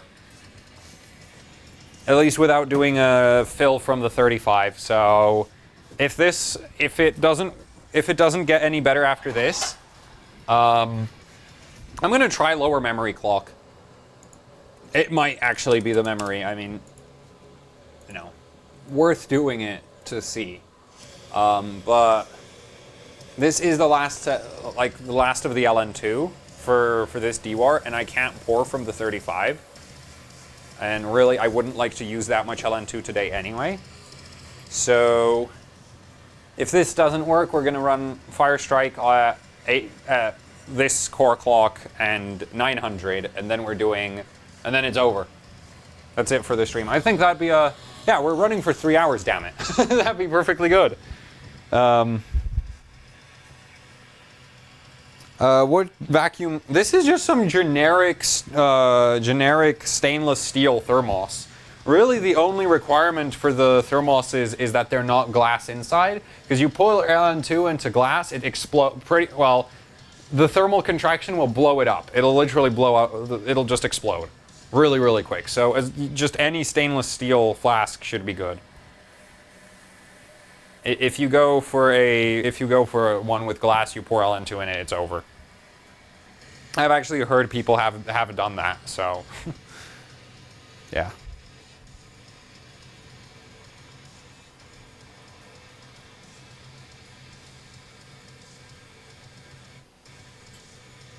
If it does this, then we're probably going to run Firestrike on these settings anyway, because I don't see I can't see this going any faster unless I manage to. Well, no, I can't. I can't improve the mounting.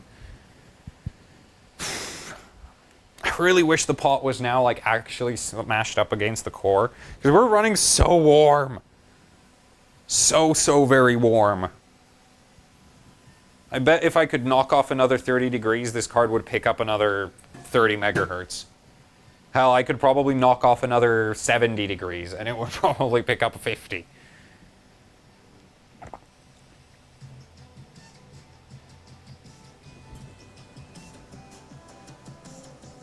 Oh, the LN2 pot that I'm using. I'm using Der Bauer Raptor 4 with the extension. There's basically the Raptor 4 comes with a little block of copper that you can use to raise the pot off of the GPU, which is super useful if you have a GPU like this one where the capacitor bank doesn't. The vCore VRM capacitor bank is too tall, so I can't actually mount this thing directly onto the GPU core.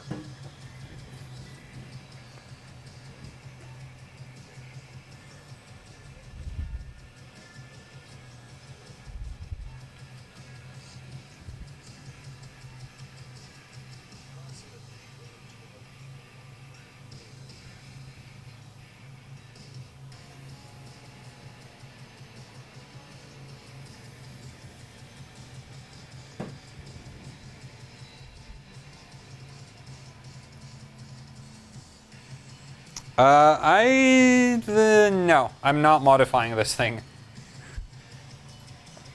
I need to, I'm not modifying the pot. I might ask Der Bauer to make me a custom shorter extension, though. Because I think he really overdid it, because this extension is like a centimeter, and this card has a clearance problem of a couple millimeters. So I'll see if I can get, but he's probably not going to do it. But yeah, if I had a smaller extension, that'd be perfect.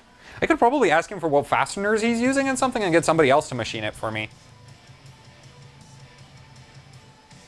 But yeah, I'll point that out to him that this thing's too tall in its current design. That just ran, so it does look like the 1 gigahertz memory overclock was a problem. Still a better memory overclock. Even 950 is a better memory overclock than most 1070s ever did.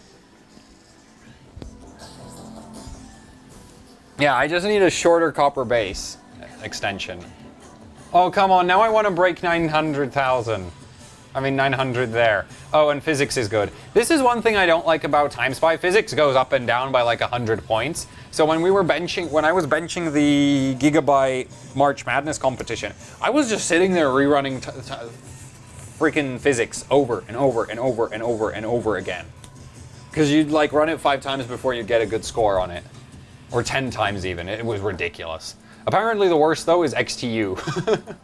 Because the way the 743 score for XTU is done is you rerun the benchmark a lot. And if you're lucky, you get 743. Which is dumb. I don't like that benchmark. I basically consider that benchmark Intel's little marketing scam. Because XTU is pretty much the only benchmark where Intel says that one of their CPU to CPU generation change has a plus X% performance improvement. XTU is the only benchmark which will actually show that percentage. Everything else is way worse. And then there's XTU, which matches exactly what Intel says. Admittedly, it is heavily AVX, like it's really AVX heavy. So, you know, AVX is sort of been a thing for Intel to work on a lot right now. So I kind of get why it happens, but still, it's just like they wrote that benchmark. So they know what optimizations they need to do to get a higher score in it. And now, oops. It also doesn't run on AMD, which makes it, in my opinion, a pretty useless benchmark, because it's only good for comparing Intel CPUs, and then it's like, yeah, this newer Intel CPU is obviously faster than the older one. Save that. Okay, so we're now at 7892. Holy hell, this thing is fast. I'm so close to 8K overall. Well, let's do Firestrike. So we need LOD. What do you mean? What the hell?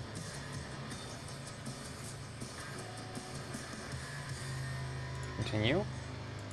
Okay, we're just gonna... Yeah, we can still access this. So, AA mode, we need SGSS2A, LOD bias, LOD driver controlled LOD, 9,000, that's 90,000, there. And I think I put both of those to 9,000, apply changes, close that, continue, quit. Okay, I'm hearing some really nasty cracking noises. That tends to happen with liquid nitrogen, but it's still not pleasant to listen to. Okay, let's see, Firestrike. And I'll close all this stuff. Oh, and now physics in Firestrike is going to be a tad better as well, so... Oh man, this is going to be awesome. I wish we had tessellation on... I wish tessellation was a thing for NVIDIA. No, I don't, because then AMD would have, no chance because they can't do LOD.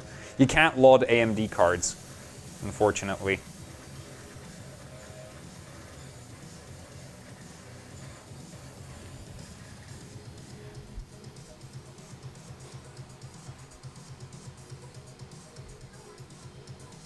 This is going to be this is just going to be a color. Literally the whole screen's just going to be a color because I've set the LOD so high.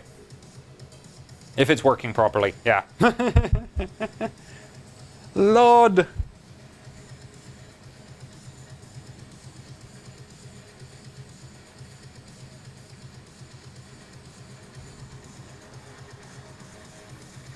This is how you know you're benchmarking right. Is the benchmark so ugly you basically can't see it? You're doing it right.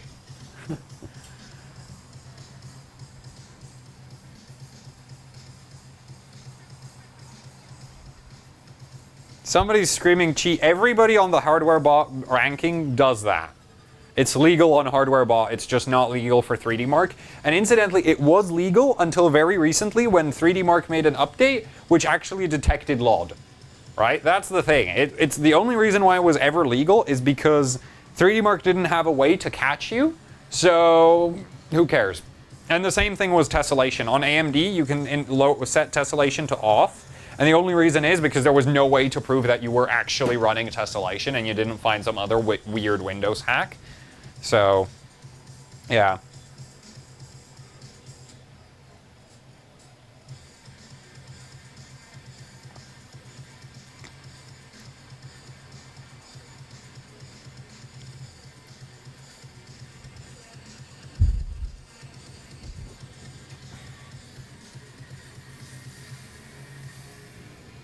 At least it, I can still tell if it crashed. Ooh, I wonder if this affects physics. I don't think so. Yeah, it doesn't. Yeah, this is So, for those of you who are unaware of what LOD is, level of detail is the textures used to render everything in the scene. And basically when you set the level of detail super high, the GPU uses super low resolution versions of all the textures you have. So, yeah. That's what LOD is. Very easy way to, like, really useful for getting high scores. Also not legal for the 3D Mark ranking, but legal for hardware bot.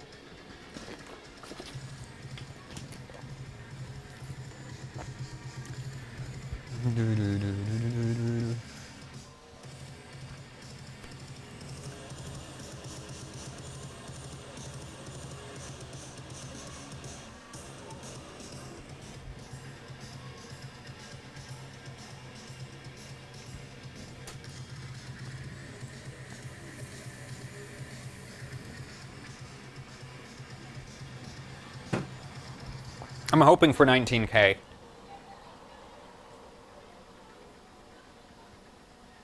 Didn't pick up that much. Alright, what was my last one? Because I think, I know that I might actually, like, whatever my method of doing LOD is, I've noticed that it sometimes gives weird results. No, it's up. Yeah, I'm just being held by the CPU at this point. Okay. Well, yeah, CPU, because if I could get 30K in that, that'd be amazing. That is a good score. That is a good score. We're saving that. So, I think that's it, because there's, like, no LN2 left in this. There's no LN2 left in that. Is there any other... Oh, I could do... What's the other one? I could do Firestrike Ultra. That would probably finish. Not that it's worth any points, being a 1070, but... I'll run Ultra. Ultra is less CPU based, so I actually have a better chance in that. It's more about the GPU and less about the CPU, so with my setup right here, I should be doing better.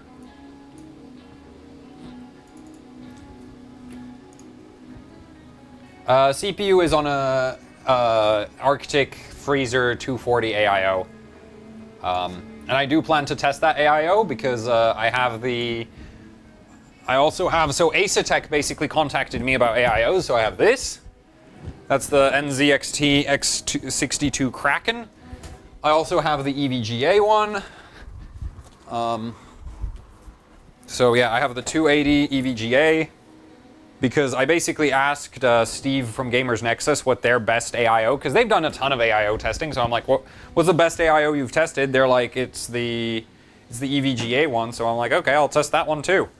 Because I basically want to see, because this thing's a lot cheaper, the one I have here, the freezer, and it's a extra thick 240mm rad, so I'm hoping that the extra thickness on that will make up for the width advantage that the other two I have here have, and those cost way more than this one. So this one could be a really good option in my opinion. So yeah, unfortunately, ASUS does not do the full packaging for the Arctic coolers, so I only have the AIO part. I don't have the fans for it, I don't have the mounting for it, so the mounting I'm using right now is from the EVGA. But yeah, that's because it's a non-retail kit. Let's finish off that screenshot. I don't actually need the motherboard, but still, I'll do it. There. Just for the hell of it. Budget overclocking right here.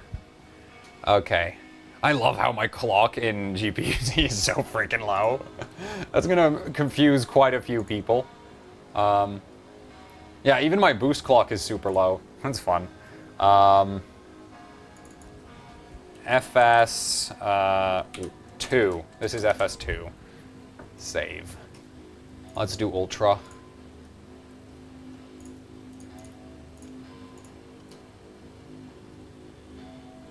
Yeah, it's the Arctic Liquid Freezer 240.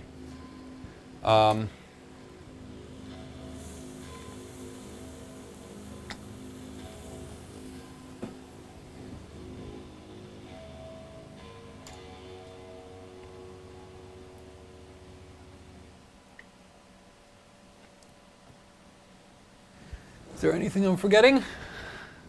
Nope. Kill Explorer. Nah, I can't be bothered. GPU Z clocks are like 1500 and 1600. It's basically showing stock. So, yeah. Oh crap, no demo, right. Give me a sec. I'll kill the demo.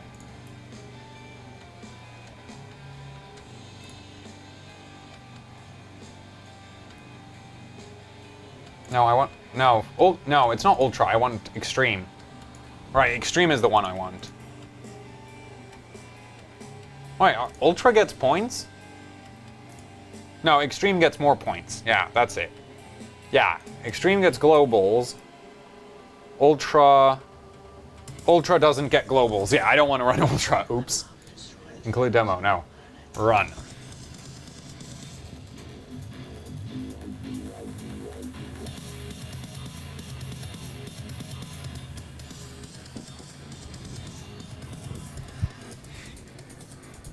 Run CloudGate. Nah. It's gonna bottleneck on this. Man, that's a lot of Twitch follows. How many people do we have watching right now? 300, damn. I think that's a record. I do also have the 360. I've basically gone and like gotten a ton of AIOs. See, I have the 360 as well. This thing's long, but this is not actually the Arctic one. This is the ASUS 360. I'm not sure what's up with that. I think they're not making the Arctic flavor of it yet, but it's the same pump. It's just a different I think the tubing is longer. That's probably the only difference, which I don't know how that would affect performance, to be honest. I've never heard of... I don't think the tubing's long enough to like actually do anything, so yeah. Even the diameter doesn't really affect it that much.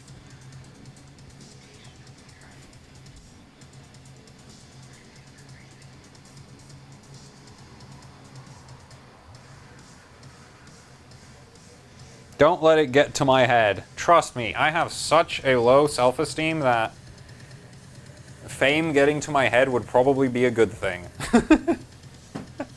But I have to think I don't suck at that point, which is just not going to happen. Make a giveaway of AIOs. I will probably do that once I'm done with testing them, and I'll keep one or two. Like, I want to keep a few of them. Well, few of them. I have so many of them that I'm going to give quite a few away, but... Actually, now I'm not sure. Because I know I want to keep one for the... One for like zip tying to GPUs, one for testing like this. Well, that's two, and I have two, I have two of the EVGA AIOs for GPUs, and I have the NZXT, and I have the EVGA 280, and I have the two Arctics. I think I'll keep the 360. I'll keep the Arctic ones probably, though I'm not sure yet. It depends on how testing goes. I'll keep the best ones. That's my plan. Junkyard them, no giveaway. Nah, it's like... I feel like junkyarding them would be just... Well, I guess. I did get them for free, though. That's the thing. We're pulling 2 amps at the wall at this point, by the way. This is finally pulling close to 500 watts. It's doing like, yeah, it's 2.1, so it's pulling just about 2.2-ish. So it's pulling just about 500 watts at this point. Because I am on 240 power. UK power.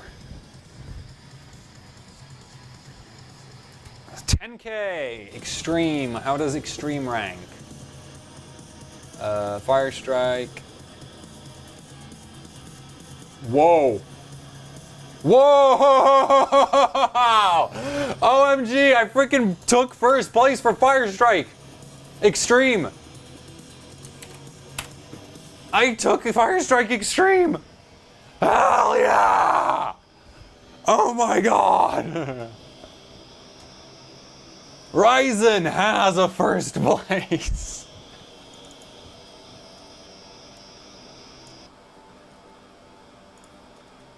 And I didn't do it by a little bit. I did it by like 100-something points. Holy hell. This card. This freaking card.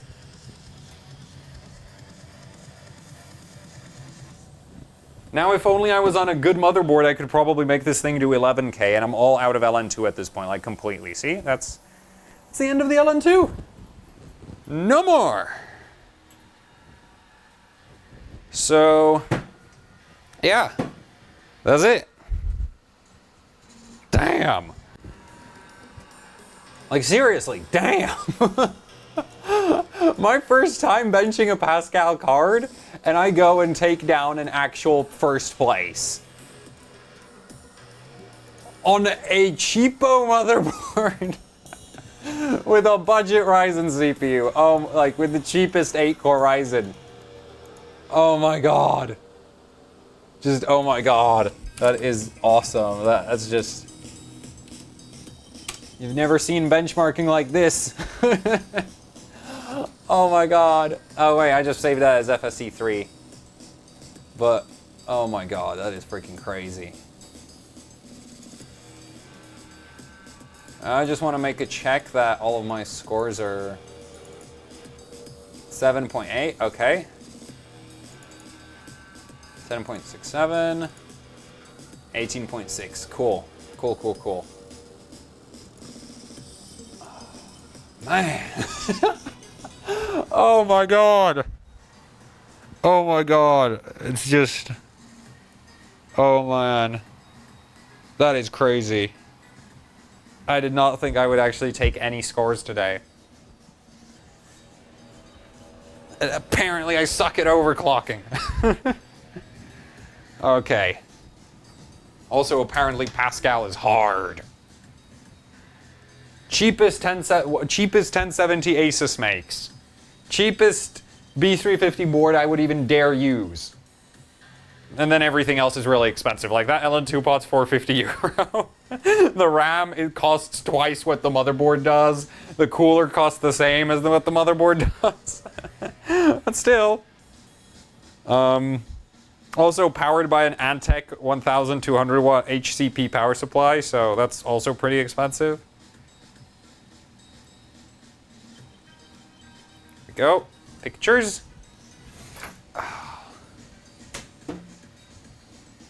Actually, now that I think about it, I've put a decent amount of money into just capacitors on this thing.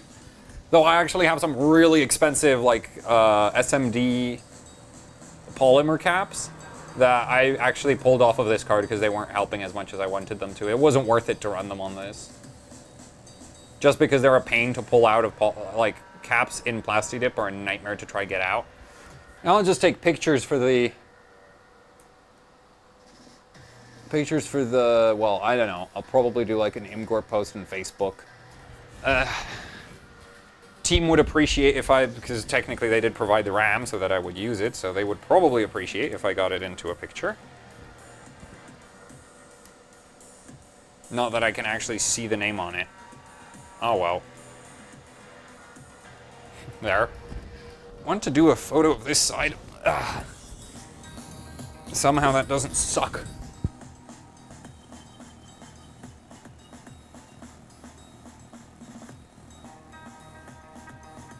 There we go. And I think a full picture of the setup like this. Standing back. There we go. So yeah, that's it.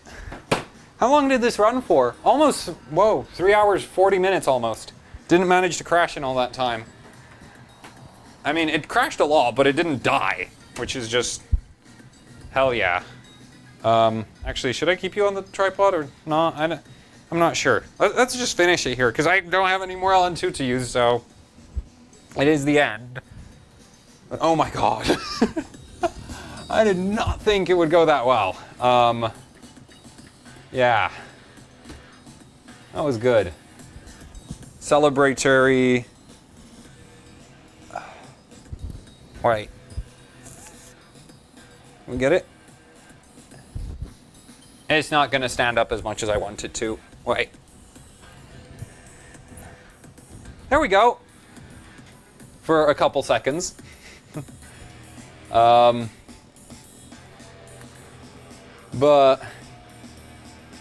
yeah, yeah, I'm gonna go hand in my AMD fan club card. Oh no. Yeah, it sucks that it's an NVIDIA, doesn't it? Hopefully the Fury X's will go just as good. As long as, like, if Vega or the Fury X's go as good as this, that's... I forgive me, Lord, I have sinned. But, yeah, oh, yeah, somebody asked if I'm doing a PCB breakdown of the Kingpin. Gamers Nexus, tomorrow. Maybe, I'm not sure. But they will be getting that video, so if you want to see the Kingpin broken down, that will be up on their channel. I am doing that for them.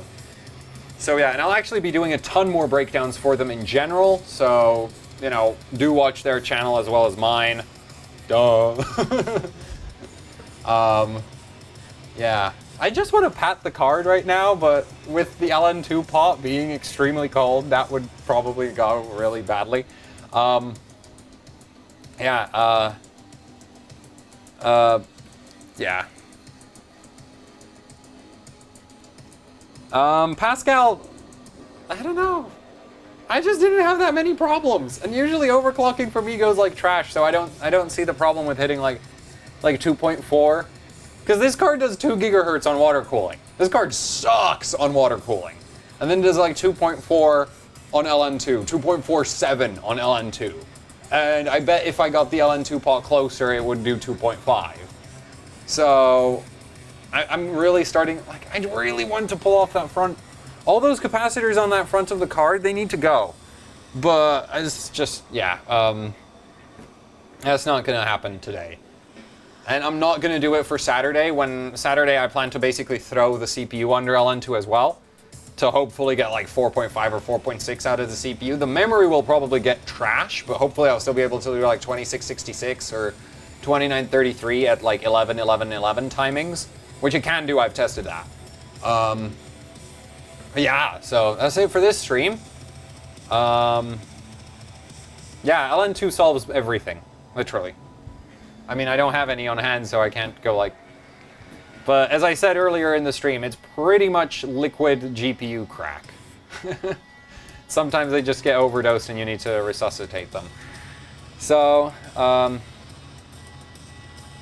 the 20-phase motherboard on the junkyard. It's not actually a 20-phase. It's a quadruple. It's not even a quadrupled 10-phase. I mean, not a quadrupled 5. What it actually is you have a 5-phase, that goes into doublers, and those doublers goes into drivers, and those drivers drive 2 phases each. So you effectively have a 5-phase doubling into a 10 with 20 phases worth of components. It's effectively a 10-phase. It runs in 10 phases. Like, 2 phases at any given time will be turned on, so effectively you have like 10 phases of like 10 interweaving signals of, yeah. You have like a 10-phase interweave. You don't have a 20-phase interweave, so yeah. But as far as just ridiculous VRM size goes, yeah, it's great. Also, you can run it with no heatsink because the 20-phase VRM doesn't get hot at all. It's just like Haswell. So yeah. But yeah, this thing was crazy. So yeah, let's just end it here because what time is it? It's 12. Holy. Yeah. So Pascal, you just need to brake boost. You need to brake the voltage control. You need to put caps everywhere, and you better have a Micron memory card, and you're gonna have a great time overclocking, guaranteed. So yeah. Also use Ryzen, because it's like a good alternative to X99. And yeah, that's it. So thank you for watching. Like, share, subscribe if you're watching on YouTube, and follow if you're here on Twitch. There is, you know, there's a Patreon, a PayPal, the junkyard being a, basically you can buy old AHOC hardware. And yeah, there's the Facebook. You should follow me on Facebook. I post pictures there all the time. In fact, I should probably use the blog for that more, but it's just like the blog is a pain to work with. Actually, no, or something like that.